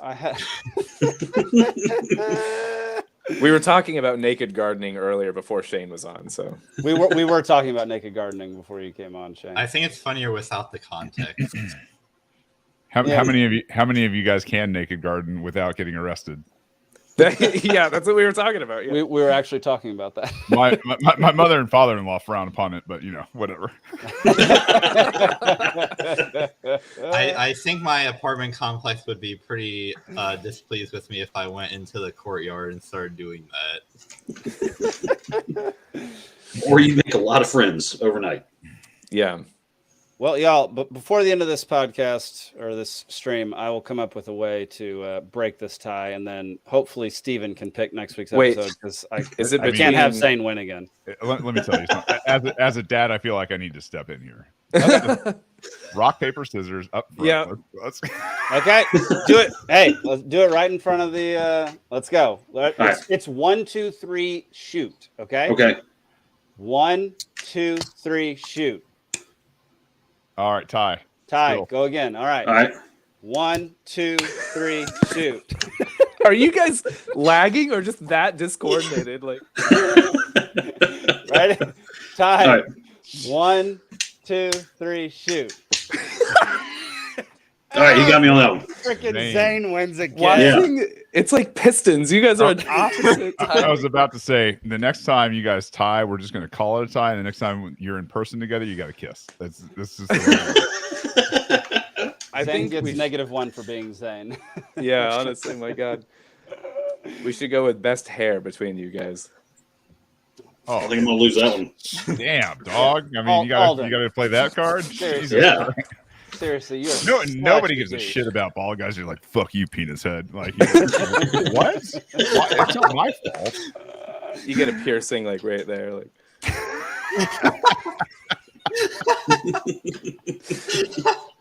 All right. Yes. Well, y'all, today is 420. woo! Has anybody taken part in celebrating the day of I bought a lot of weed. marijuana? Am I being detained? Yeah, am I free to go yet? Yeah. Let's do a hypothetical. Were you to partake in 420, what would be your 420 of choice? A box of Cheez-Its and a lot of indica and a movie. That's what I'm doing tonight. I don't Well, know. Alden can't get arrested because he's in Washington. I so- am let's make that clear. I bought it legally. Yeah. Georgia's down here. You're still like trying to get that Mexican ditchweed. Like, hey, yo. Sprayed with pesticide. and- Yeah. God. Yeah, I have to revert to the Delta 8 since that's technically legal in Georgia. Or the Delta Zero. What's Delta- that? What? Yeah. There's a No there's a- weed? Yeah, well, it's a Delta Zero, something like that. I don't know. So I was like, all right, I'll try this out. So I'll go at the farmer's market, and he had some of that stuff. And I tried one, and he's like, hey, don't take a whole one at first. Take a half one. I was like, all right, cool. It was aggressive. I mean, it more aggressive than the real thing. It was pretty bad. I'm glad my son was asleep because I was Is like, this like that Monty Python is K-Spice? hilarious right now. Oh, dude, no, it is. But is this the artificial weed stuff? I guess. I mean, Delta 8 is. So, I mean, the thing with Delta 8, like Delta 9 is THC. Yeah. So they Oh, remove yeah, one yeah. molecule. So what the frick is Delta Zero? I don't understand. That's what they're slinging at the gas stations these days, man. There's gotta just be good no for you. way that Right. that is good that for you. that and some Red Bull. You're and maybe Doritos. You're good, right? You're right. Is Yeah, it like well, it was that. And, Only Americans can fuck up 420 that bad, right? Yeah. Like, let's go get some flour, like have some chocolate chip cookies and some raw milk or something. I don't know. That sounds perfect to me. Yeah, I gotta tell my dogs to shut up. I'll be right back. sure, Oh. sure. Tell him, Jake. Yeah, only in this country is it that we end up going through these loopholes and getting artificial weird stuff that causes cancer and whatever Well, that else. happened here in my town because that was Starship. The adult stores. They were selling it. It was called Spice. Yeah, And it looked that's and smelled just like weed, and it was not. I've never And there smelled was a it. kid here in Peachtree City. His parents were out of town. He was in high school, and I think I was just out of high school at the time. So this is, early 2000s, and he died in his hot tub. Dude had a heart attack because he smoked like the fake weed was like he had a fatal dose of it or something. And I'm Are like, you sure well, he real wasn't stuff doesn't kill you. Which doesn't happen with No. the real stuff. You can't. What is it? 14 You'll think you'll die. 14 trash bags. There's some great audio of like if you guys want a good rip on 420 here, like go listen to some great audio of people who are too high who call 911. Like, oh yeah, there's not a whole lot better because everybody's been there at one point, right? Oh It's yeah, like you're like, oh yeah, time is not working correctly anymore. You think you're gonna die, but you totally won't. You just need someone to calmly talk you down out of that tree. That's all you need. Here's a fun 420 story. We had a group of guys and we were going in for some Mexican food, and I was like, look, I'm gonna tell you right now, this stuff I'm about to give you, man, it's gonna mess with your time perception a lot. Okay, so just be cognizant of that before you go. So we get to the restaurant, everybody orders, and this guy who's new to this, he's like, where the fuck is our food? It's been like 4 fucking days. I was like, I told you before, man. Like before you do this, like it was white fire. They call it Wi-Fi, and like Wi-Fi. That strain was just, it was incredible. If you're not used to it, you have the munchies and you're just really hungry and you want food now. And you're in a public place and you don't know how to handle this. And you're just like, hey, dude, stop. Like you gotta slow down. Like it hasn't been light years or any of that kind of stuff. Like it's literally been 10 minutes. It's a busy Friday night. Like just calm down. Food's coming. Yeah. That was a great trip though. Is this true? The most common upper respiratory virus, adenoviruses, are controlled substances in Georgia. So if you are sick, you can be charged with manufacturing and distribution.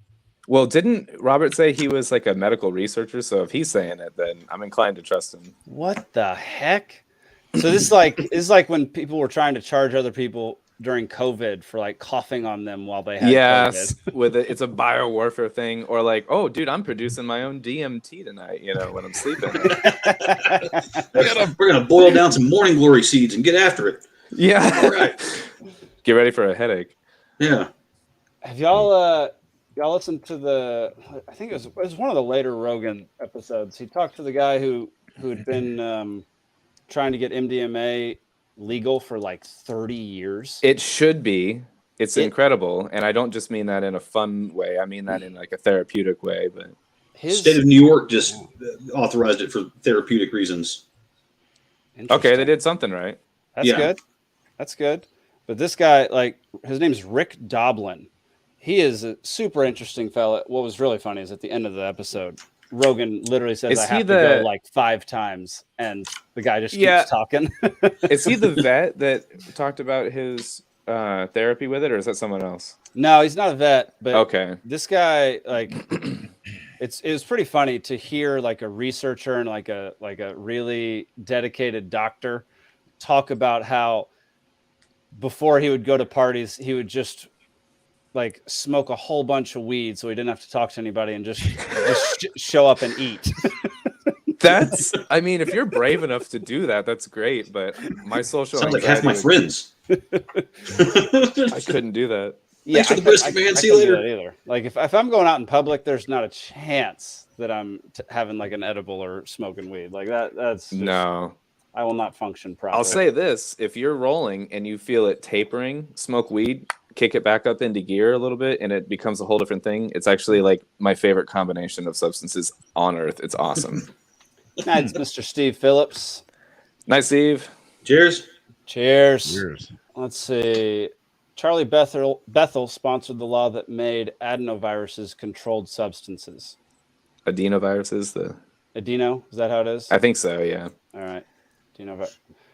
I don't understand. How is that a controlled substance?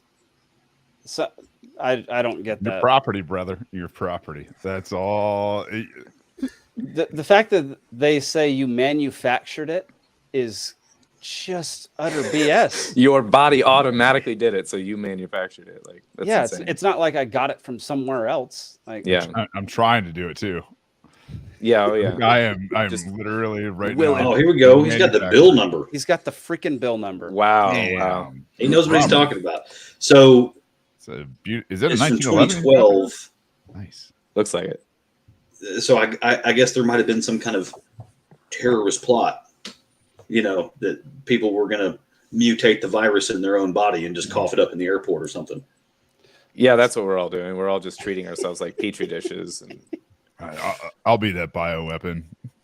Let's if see. someone's willing to do that, A bill to be entitled an act to amend Chapter 13 of Title 16, controlled substance, so as to change certain provisions relating to Schedule 1 and 5 controlled substances, to change certain provisions relating to the definition of dangerous drugs. Man, okay, we're not going to get into this whole daggone thing, but Robert Is there might an know. abstract? that's crazy. Okay, well, Robert might know about the different coronavirus and like COVID-19 patents and different things like on different strands of it before it was officially even released. And if he's in that deep with it, he might know about that kind of stuff. But maybe Robert needs to Only come on the show. COVID had been a controlled substance, then we couldn't have been doing gain of function research on it. oh yeah, Well, and gain of function research, oddly enough, I think it was stopped officially in 2012. Gain of Yeah. function research never existed, man. Didn't you hear Fauci? He talked about oh this yeah, for a long we time. were never yeah. They never did gain of function research. They just did research that kind of propelled things into the future. And to That's right. That's right. They didn't try to give AIDS to the hemophiliacs under President Clinton. Stephen, was it you that brought up today that the original vaccines are now being just kind of like breezed over as ineffectual? The monovalent. Ineffectual. The one strain shot vial, Moderna and Pfizer. So they're monovalent. The bivalent vaccines are still on the market, but the monovalent ones, I found this on the FDA website as well, that they're just no longer being offered in the U.S. I mean, that's just a full-on admission that they don't work.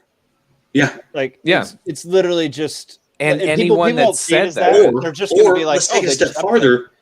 It's a full-on admission that they worked so well, we started to figure it out, and they had to revamp the formula. I mean, it's crazy. Yeah, let me see if I can pull that up. Do you remember it was on the FDA site? Is it just on their?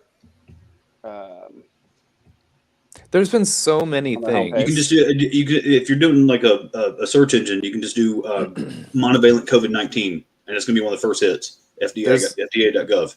There's been just a mind-blowing amount of things that have come out as true that people had talked about prior to this being officially recognized, that were silenced for saying it or censored or demonetized or whatever in the early days of this. It's insane. I tell you right now, I remember doing a show that I said this was a genocide, like way back, way back, probably mid 2021. Mhm. And I'm telling you right now, like YouTube shut me down, like Yeah. hardcore shut me down. And now you sit there and like, genocide. I'm pretty sure this constitutes a genocide, pure numbers alone. That's when I started following you real hard. I was watching you every time you went live. I was watching you because I was at home with nothing better to do. Because everyone was told to stay home, and that was right about the time you were going live a lot. And I was like, "This guy gets it," and showing you my family. Listen to this. Yeah. Yep. Whenever someone's banned or shut down, it's just a clue for me to who to follow. Yep. Yeah, I mean that's exactly right. Yeah, it goes back to the banning thing earlier. Like if you don't think people should be partaking in something, why are you forcing what you want on other people? It Well, blows and here's my the mind. other issue with the vaccine thing. People's livelihoods were at stake. Your job was threatened, your freedom was threatened, if you didn't get this thing. If you lived in Yeah. certain areas of the country, you could not commit commerce or have a job if you Mhm. didn't get this. And now they're just quietly going, oops, that was the Yeah. wrong one. We're Yeah. just going to restock the shelves. Yeah. No, like, knock on the door of, hey, we screwed up, dude. Mm. How about a little bit of money? You feeling all right? Can I check you out? Can we watch you for a while? After a big purge and like a filter and like a groupthink narrowing of people in police and hospitals and wherever else, government jobs especially, but Yeah. I'll be the first to say this, as I hope some faction of the military, come on, Marines, I hope they defect, and I hope they honestly come in and say, look, this is what's happening. We are going to like roll these guys up, and we're going to see some justice at some point. But I mean, like, that's where I am. Like, I don't want military control inside the United States. I don't. uh-huh. But I'm gonna, like, right now, the fact that there's been no justice for anybody in the bureaucracies, in the government, in pharmaceuticals, or any of the other corporations for that matter, that push this on anybody and everybody that they could, you're really looking at, it's like George Carlin said, right? This is not conspiracy when you have overlapping interests, and at that point you're just sitting there going, oh yeah, that guy, especially the big linchpins in all of this, the Fauci's, the Gates, I mean, And Rochelle Walensky, the CDC director right here in Atlanta. yep. Well, it's because the All of original them. CDC director stepped down. That's the only reason she was still in charge. And Well, the other guy stepped down because he let Ebola come in through Texas. Well, there's that, but he did step down. and the conflict of interest of different like Pfizer like board members and government members and different things, and it's all to also quote George Carlin, it's all a big club and you're not in it. You're not fucking in it. That's for Yeah. damn sure.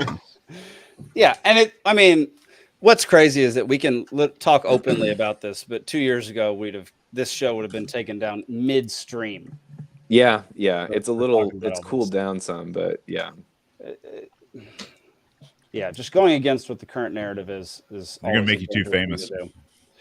Yeah, if I don't know these days what could get us kicked off pretty quickly, but I'm sure talking too much about Ukraine If and all you- that would do it. If you give me the No, floor on 9/11, I'll bet I could get us the boot officially. Like, I mean, That show's coming, Alden. yeah, what is the goal, Jake? Are we trying to be like, oh yeah, you know what, Jake Green, man, they're toast, they're done. They got suspended for talking about. You know, I don't mind being a martyr. Well, so we were talking earlier. Let's bring it full circle here because this is something that's kind of been on my mind this week.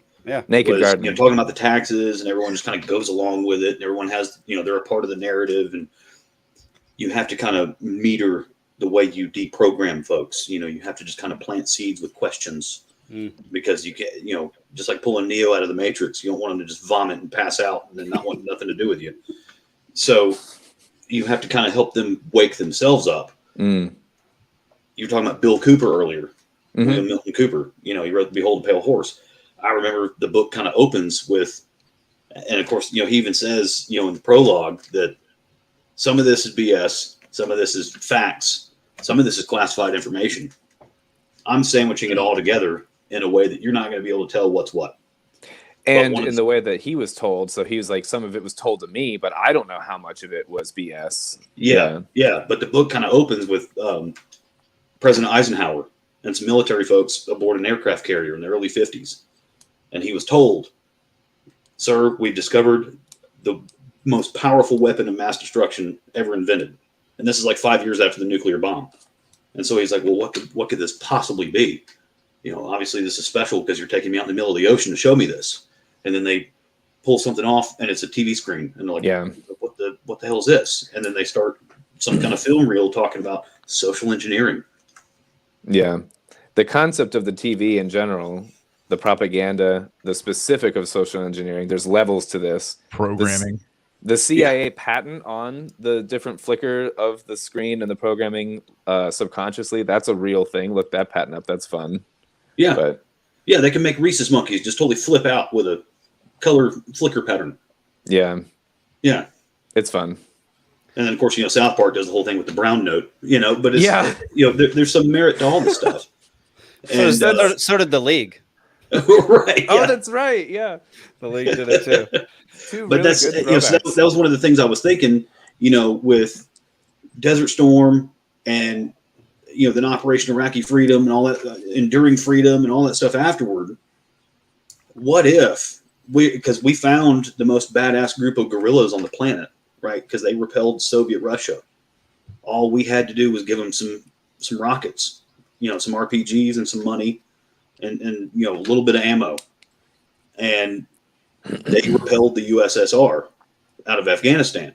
And then what if we were over there just to kind of monitor, how are you the most badass guerrillas we've ever seen?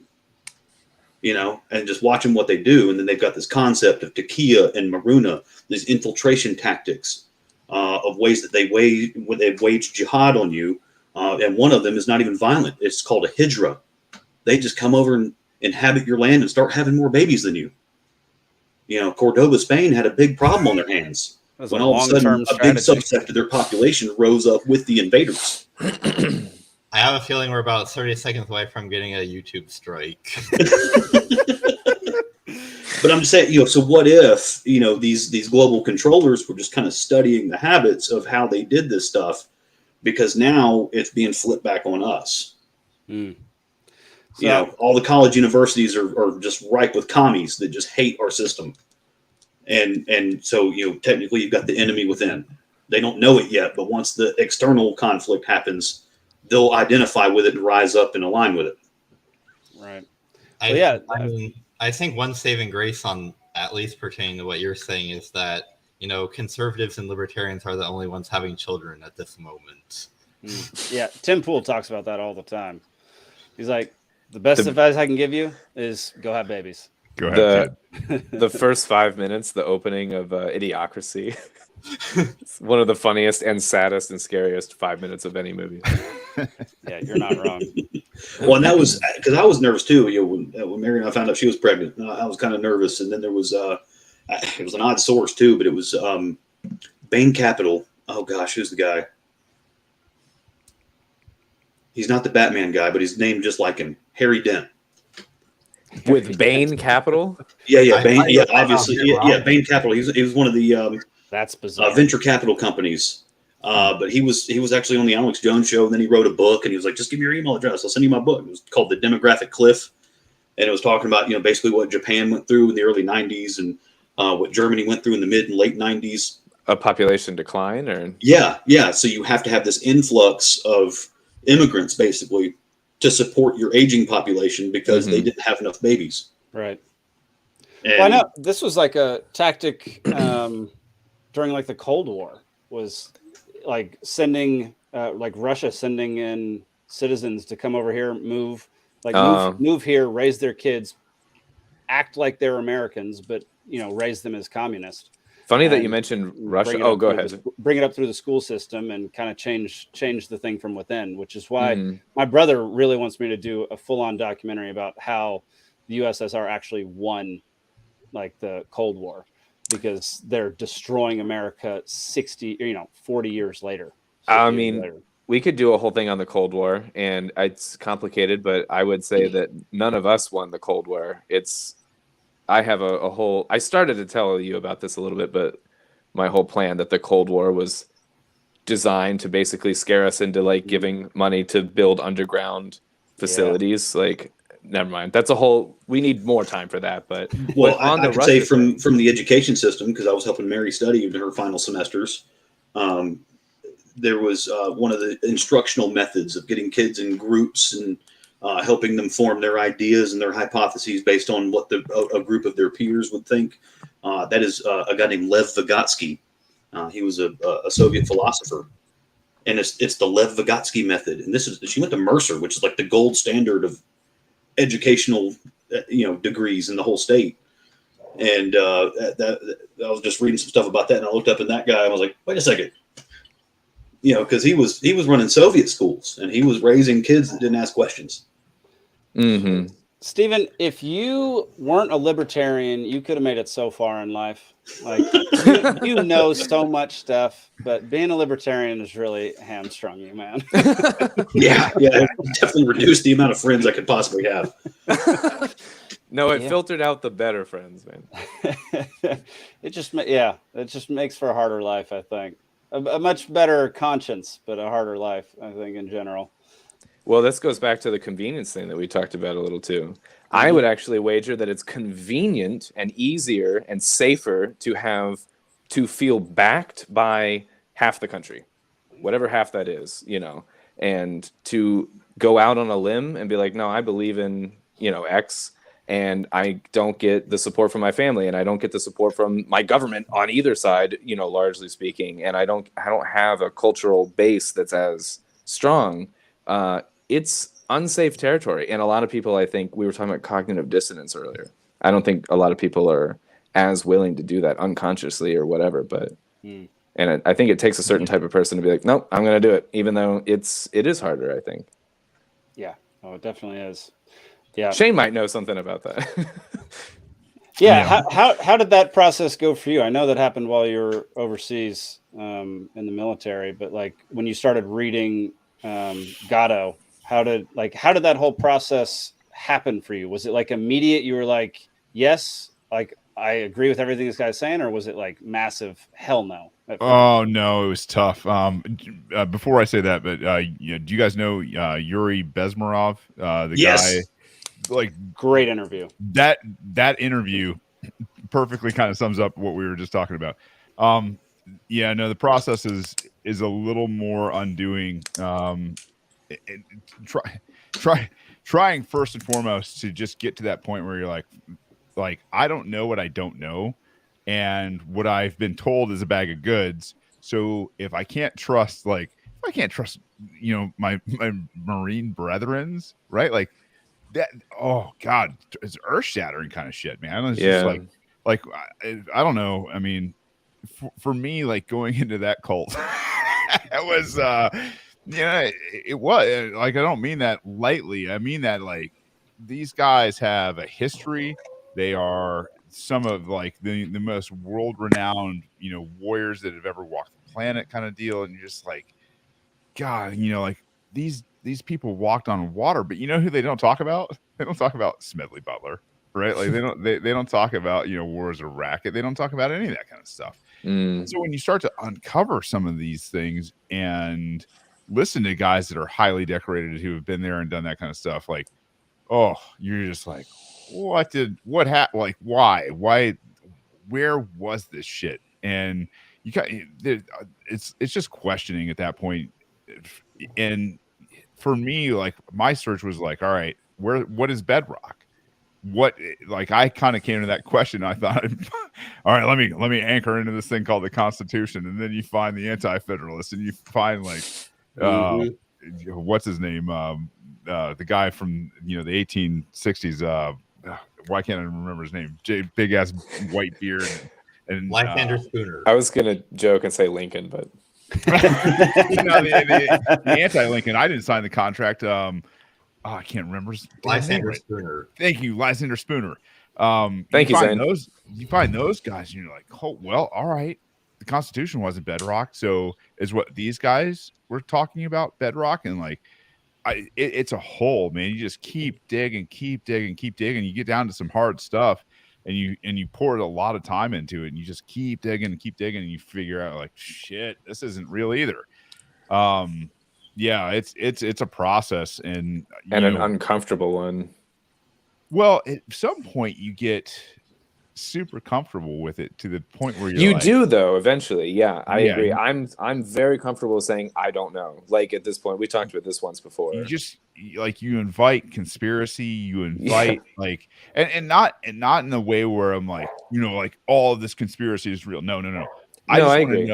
I just want to know like what about this conspiracy is real. And what about this? These ideas are real. Why are they being suppressed? Like, you start to have those conversations where you are empathetic and you're open-minded, which is totally not the Marine Corps. Like you're Yeah. not empathetic and open-minded. You are like they call you jarhead for a reason, right? Like that's they pour a bunch of stuff in and you're like, that's what you know, and that's the only thing you know. Like just act on that kind of crap. So yeah, it's reinventing yourself completely. And I mean, thank God for psychedelics, and thank God for libertarians, thank God for the Bitcoiners, thank God for like all the Austrians. Like, oh my gosh, I think that's probably where I got the most ground truth, was finding the Austrians, and they were just like, hey, let me pour this stuff in your ear and see how this feels. And you're like,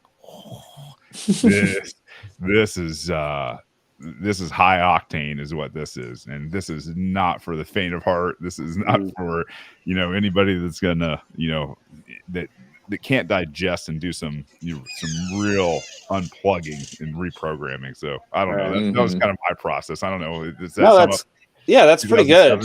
Like I think that like at the beginning it can be pretty difficult. Like it was hard for me to let go of a bunch of stuff, but then like not only was I comfortable with the process at some point, it was like I needed the process, and like I really wanted that. And like being able to admit that I don't know everything is perfectly fine with me at this point, where it was pretty difficult before. I'm just blessed that I had a dad that anytime we'd ride around in the truck, he had Neil Bortz on the radio, and it was that staticky AM radio. This is before AM 750 bought 95.5 here in Atlanta. Yeah. So there's the static crap. Anytime you're rolling the window up, you can hear it. He turns the wheel, you can hear it in the radio, that kind of thing. And it sunk in when I started collecting a real paycheck. It was about that time that I was like, hey, that Neil Bortz guy's on something. So, had a guy like him on the radio, while I was growing up and coming up. And it was like right about the time that I was really starting to pay attention to things. He wrote the Fair Tax book. He teamed up with Georgia Senator John Linder. Mm-hmm. And that was, I bought that book. I was a junior in high school. Wow. And that's early. That's early. Yeah. I didn't have a lot of friends for a while. I guess. That's I how I felt right into World of Warcraft. Yeah. Robert actually has a good thought.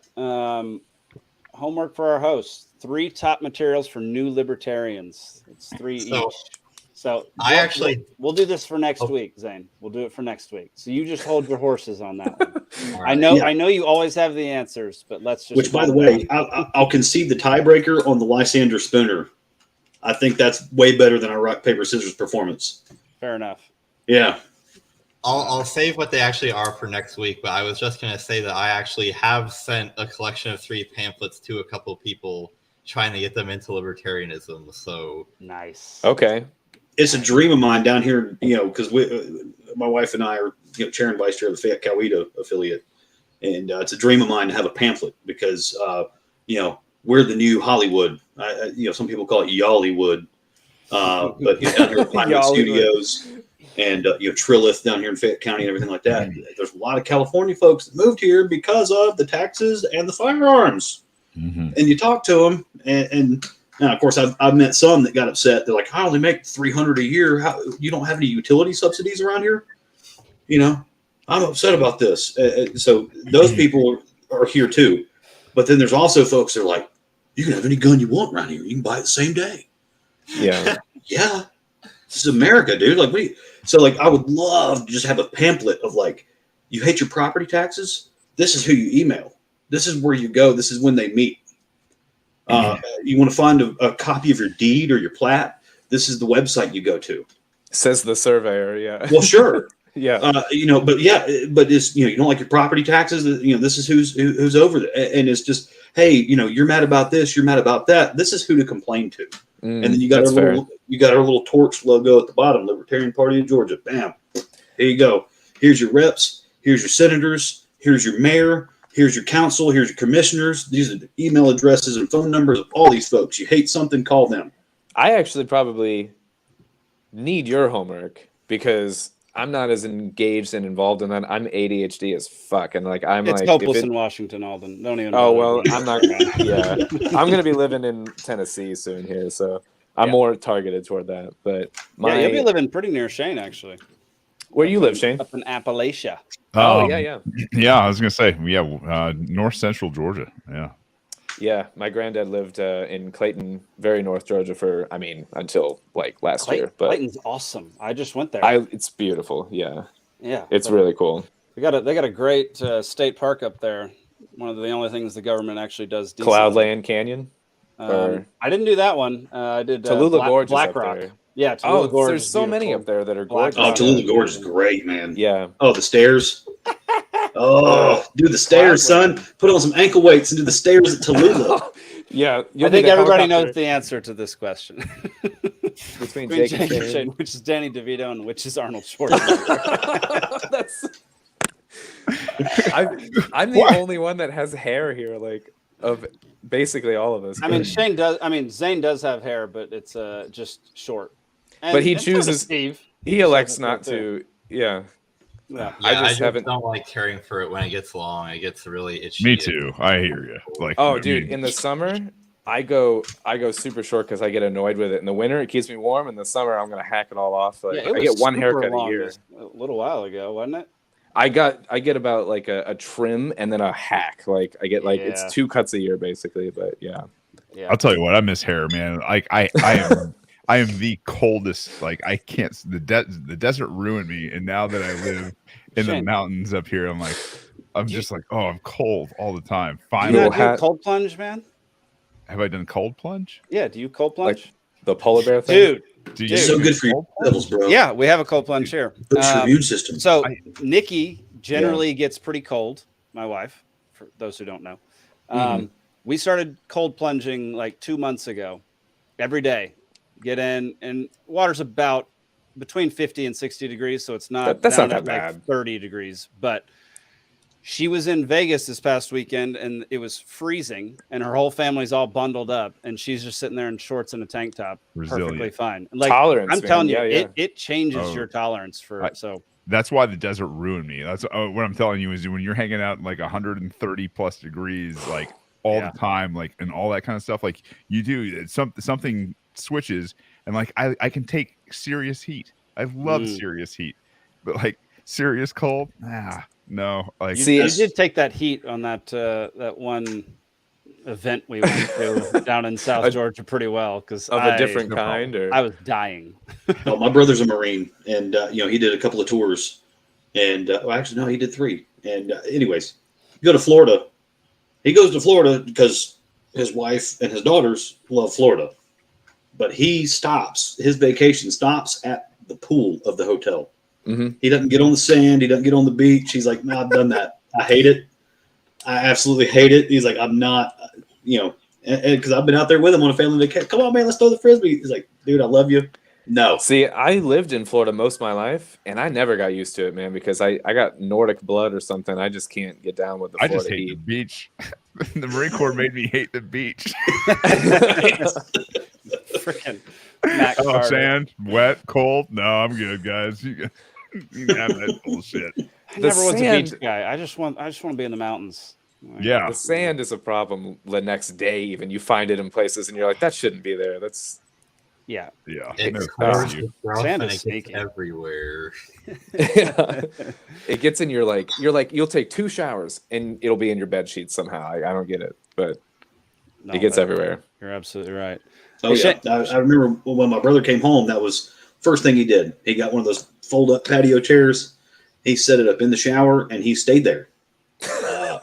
He got a case of beer and he stayed in that shower for 10 hours with his clothes on and had a case of beer sitting in a chair. Just, That's not a bad day. Anakin, Interesting. little Annie. Oh no. Hey, Just know Shane, that we had the high ground. did you you got a Brave program going, right? I've seen your Twitter profile recently, and it's a new banner. What's Brave all about? Oh man, I'm glad you asked. So Brave is something that I'm still launching. The 501c3 takes a minute, but it's a post-traumatic stress mission, and it's based off of the work that some of the guys did up at Johns Hopkins with psilocybin. And they're like, if you guys don't know about Brave or psilocybin for that matter, maybe let me be your first guide into this kind of stuff. Most people have traumatic stress in their life. And what we get to do out here with all this, God-given amazing land is show people what psilocybin, magic mushrooms, as a lot of people will, talk about. But I think most people in their lives who have tried magic mushrooms have not done them in the care of somebody who gives them enough respect, first and foremost. I don't, being contained indoors during this is something that I can't even imagine for the beginning. It's just like there's an entryway. There's like phase 1 and phase 2 of these things. And phase 1 is, the giant trip. It's just one, thing. If you're going to do, 2.5 grams to start out with, to be outdoors and to be in a setting that is very natural, very powerful. This is one of those great places to begin this understanding of like how you are the universe and you are part of the universe and you're made of the universe. And then you start to get into like vibration and all this other. It is one of the most defining moments I can ever remember in my life. And, since then I've been on a number of these things, and I've taken a number of guests out to the mountains up here in North Georgia. It's actually a very spiritual place that I think in time will be revealed as a very interesting era in history. So the oldest mountain range in the world, the Appalachians. Yeah. And like, there's something to be said about that. Even what's going on in my backyard out here with the divide of the Etowah and the Coosa Valley, watersheds, and some of possibly the megalithic structures that are up there that I'm hoping to have discovered. This is a super powerful place. So we take guys up here. We do a trip, and it's all monitored. It's very professional, and we show people deep inside a lot of what there is, a lot of what they could be passionate about, what they can be put on a mission for. And really that's the entire goal is like, look guys, you're here for so much more than this world lets you know. You are here as fellow beings, as fellow travelers, to perpetuate the species in the most peaceful, loving way possible. And I don't know, there's something so beautiful about it that like I'm excited to be leading this here in North Georgia. So that's part. Well, and I can speak from experience too. When you get to like the open of the Appalachian Trail, near the Panther Creek area, just north of Cartersville, up in that area. I mean, it's beautiful countryside up there, and it's that area. Once you get on the Panther Creek Trail specifically, I mean that area. I can tell you, if you spend more than 24 hours out there and then you come back, as soon as you get down into downtown Cartersville proper, you hear the buzz. Yes. Of the power lines and the Wi-Fi and you hear it, you feel it put weight back on your body. I have so many things to say to both of you right now, but quickly, the buzz thing, I switch off. I have surge strips for everything in my house, and I turn them off when I'm not using them, because it drives me crazy because I'm really sensitive to it. And my girlfriend didn't used to notice it. And now when I turn them back on to turn on the TV to watch something, she's like, oh, now I hear it. Like even just that, like when you're not used to it and you take it away and then you're like, oh, I'm living in this all the time. It's not good for you. And we can talk about different frequencies and things like that. And it gets weird. But Shane, I already had a lot of respect for you, man. And it just doubled with what you're talking about. This is seriously, I think, one of the most important things that we should talk about. This should not be illegal. It should be the opposite. It should be a mandatory event to become an adult or something. Like it's so fantastic. And you were talking about the jar earlier, like the jar head metaphor and like what goes in it. So you can keep filling your vessel, and eventually you can choose to start to fill it with other things, and the ratio can change. Or you can take the psilocybin and be like, how'd that get in my jar? Like it's the fastest way Yeah. to Why do is there even a jar? self-change. Yeah, what? Why do I even need the jar? Who told me I had to have this? It's crazy. And for anyone that hasn't experienced it, I really love these types of programs to truly guide someone, and to like take that fear away. And it's a magical experience, as much Yeah. as magic is in the world anymore. Like, good It- on you.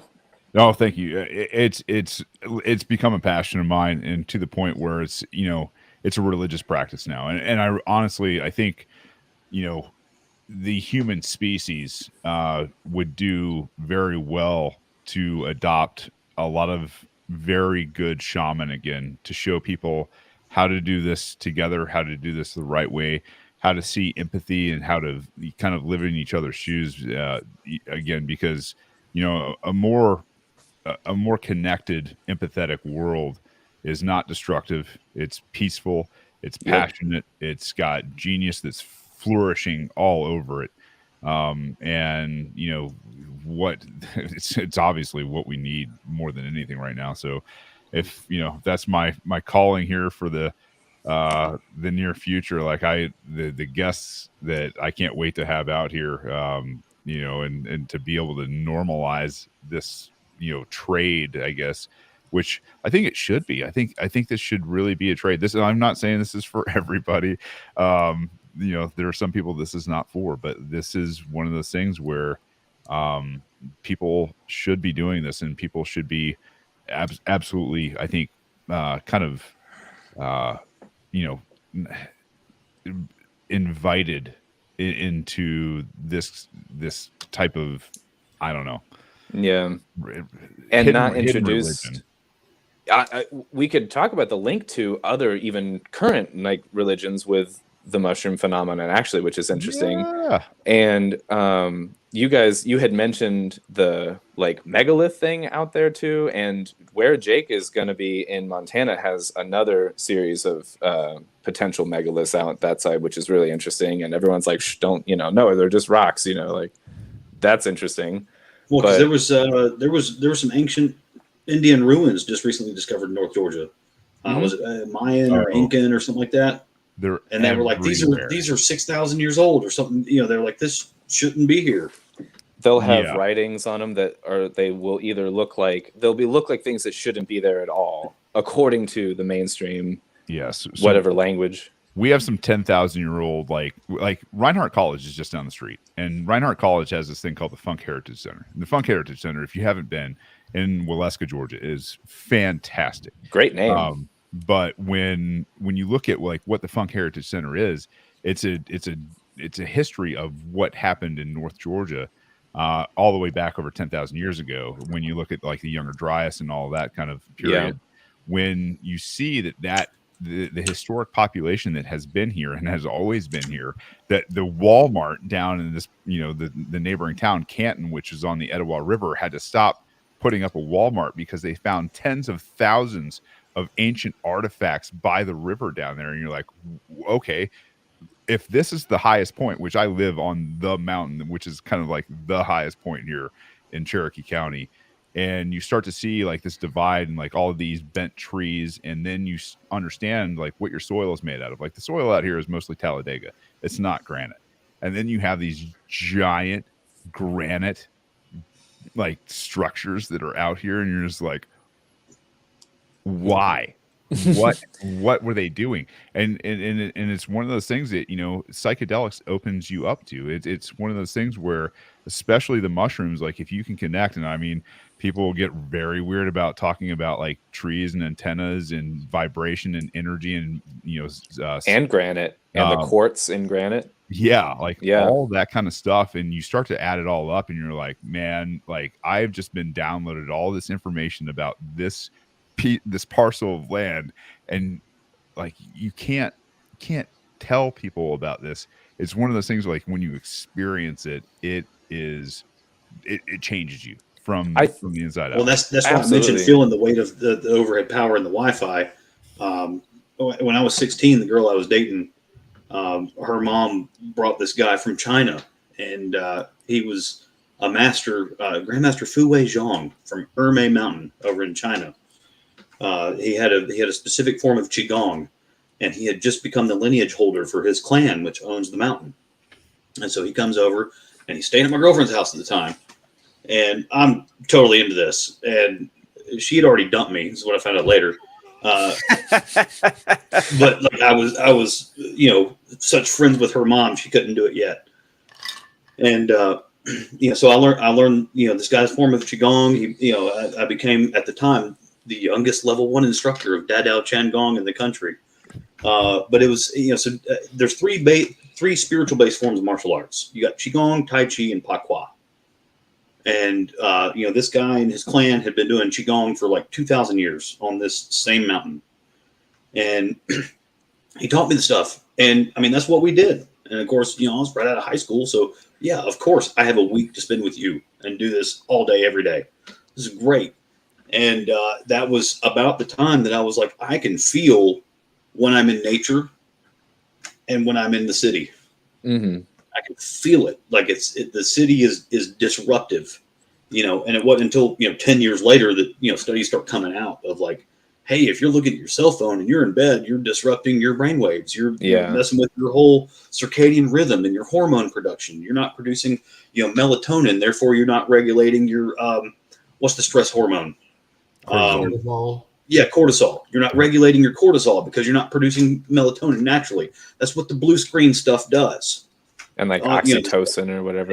All that stuff. That's when I became sensitive to that. And then, of course, hey, as a high schooler, you do the math, and some other experiences happen, and it all starts to click and make sense, and it doesn't conflict with any kind of religion that I'm aware of.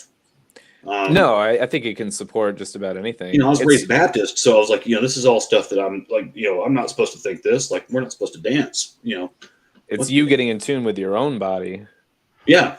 And the mind-body-soul connection. Absolutely. And the overlap of all of this, when you come out of the Younger Dryas and you have like these certain things pop up in a bunch of the different major epicenters and civic centers and things like that around the world, there's so much in common that it looks like it was, like almost magic, right? Like almost religious, almost magic, where it kind of comes from like possibly this civilization that got wiped out to begin with, right? And it's like, the stories of Christ and all that other kind of stuff. And fast forward, you look at what perpetuated the war on drugs in the first place, and it was actually the Catholic Church, the Roman Catholic Church.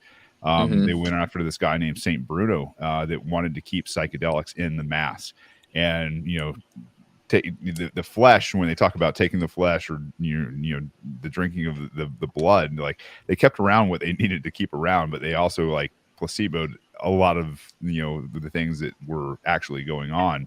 So the flesh was perceived to be the mushroom, and the spiked wine was psychedelic wine. It wasn't just a wine, and this is very well documented. And this makes so much more sense, actually. The immortality key, which is fascinating to read, or even try to listen through it, because Brian Moraski, the guy that wrote it, he's on a different planet in terms of being smart. But this piece has been robbed from humanity, and systematically removed. Actually, like, because to it's so make powerful. You forget it. And the Christmas pickle, I don't know where that came from, but it replaced the Christmas mushroom, the red with the white polka dots kind of a thing.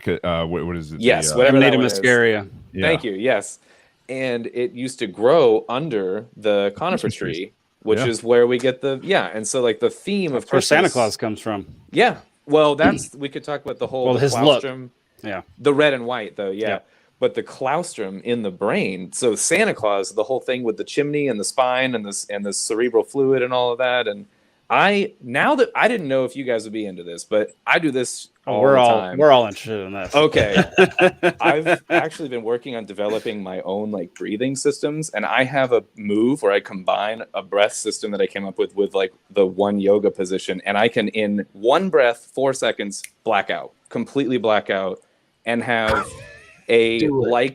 downloading kind of a weird thing where like it's like the closest thing I can compare it to is like a mix between like mushrooms and like if you get put under anesthesia and you are not in your body. It's crazy. We need to. Okay. I'm not prepared here with the floor to like do it. Like, You my zoom out. room's a mess. Like, what's that? Well, we'll have you demonstrated on another episode. I'll find a way. It's Send gonna be so pictures. weird. I was Yeah, gonna say, back in my day, we just held a deep breath and let somebody press on our chest real hard. yeah, but that's a different thing because then you're blocking oxygen to your brain, so that's kind of a different thing. Like if you just black out that way, like Interesting. if you just cut off the circulation that way, like Yeah, before we called it challenges, it was just being an idiot on Saturday. Yeah, man. Nikki signed us up for the Mushroom Club of Georgia, and it's a whole bunch of nerdy people who go out into the woods every other week and just harvest Foraging, mushrooms. yeah. Yeah. It was Hey, great. chanterelles are $20 a pound, homie. I know. I don't Yeah, blame you we, for that. we have some. It's crazy. Yeah. I love And chanterelle. So like, we figured out how to gather a whole bunch of different kinds of mushrooms that we can eat. You got to be and real cook up and all careful. that. Oh yeah. Chanterelle's easy to identify, but some of them, like the scarlet cap, you got to be real careful that it's not the other one. But man, it's pretty interesting learning about all these different things that are supposedly terrible for you and illegal and Yeah. it's Don't pick bizarre. that one. That one's against the law, but that one's okay to sell in Walmart or whatever. I'm guessing y'all seen Fantastic Fungi. Oh, fantastic! Netflix or whatever. Yes. Fantastic. So dang good. What was the Watch one that Joe with Rogan my- narrated? Because there was one he did. He narrated one? Yes. That wasn't that I don't one. remember that. I can't think of the name of it. Interesting. Okay. It'll come to me like Wednesday next week. I'll put it in the chat. All right. Well, that's interesting. I didn't know he narrated one. Shane, we're going to end tonight's episode talking about the Great Create and maybe a possible double appearance by you. There we go. What is this all about? Why are This you on here entrapment. twice? I How mean, much what is money this? did you pay to get on here twice?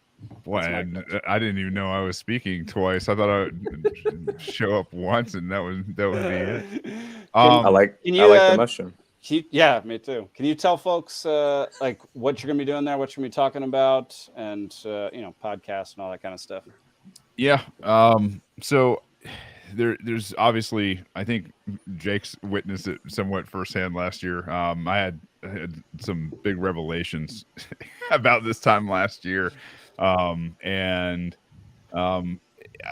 think it affected me in such a way that I was like, I've got a new dedication in terms of bringing down this system, and have found just a great deal of hope and utility in Bitcoin. So we're going to be talking about that. We're going to be talking about how this supplants a lot of what we do, especially as libertarians, kind of like, going out and fighting for scraps, which kind of sucks. But, this is that long time horizon where we are looking at destroying and I say destroying, we're going to build, there's a new system that's already built, and it's just adoption wise. Right. And so it's how do we get people to understand,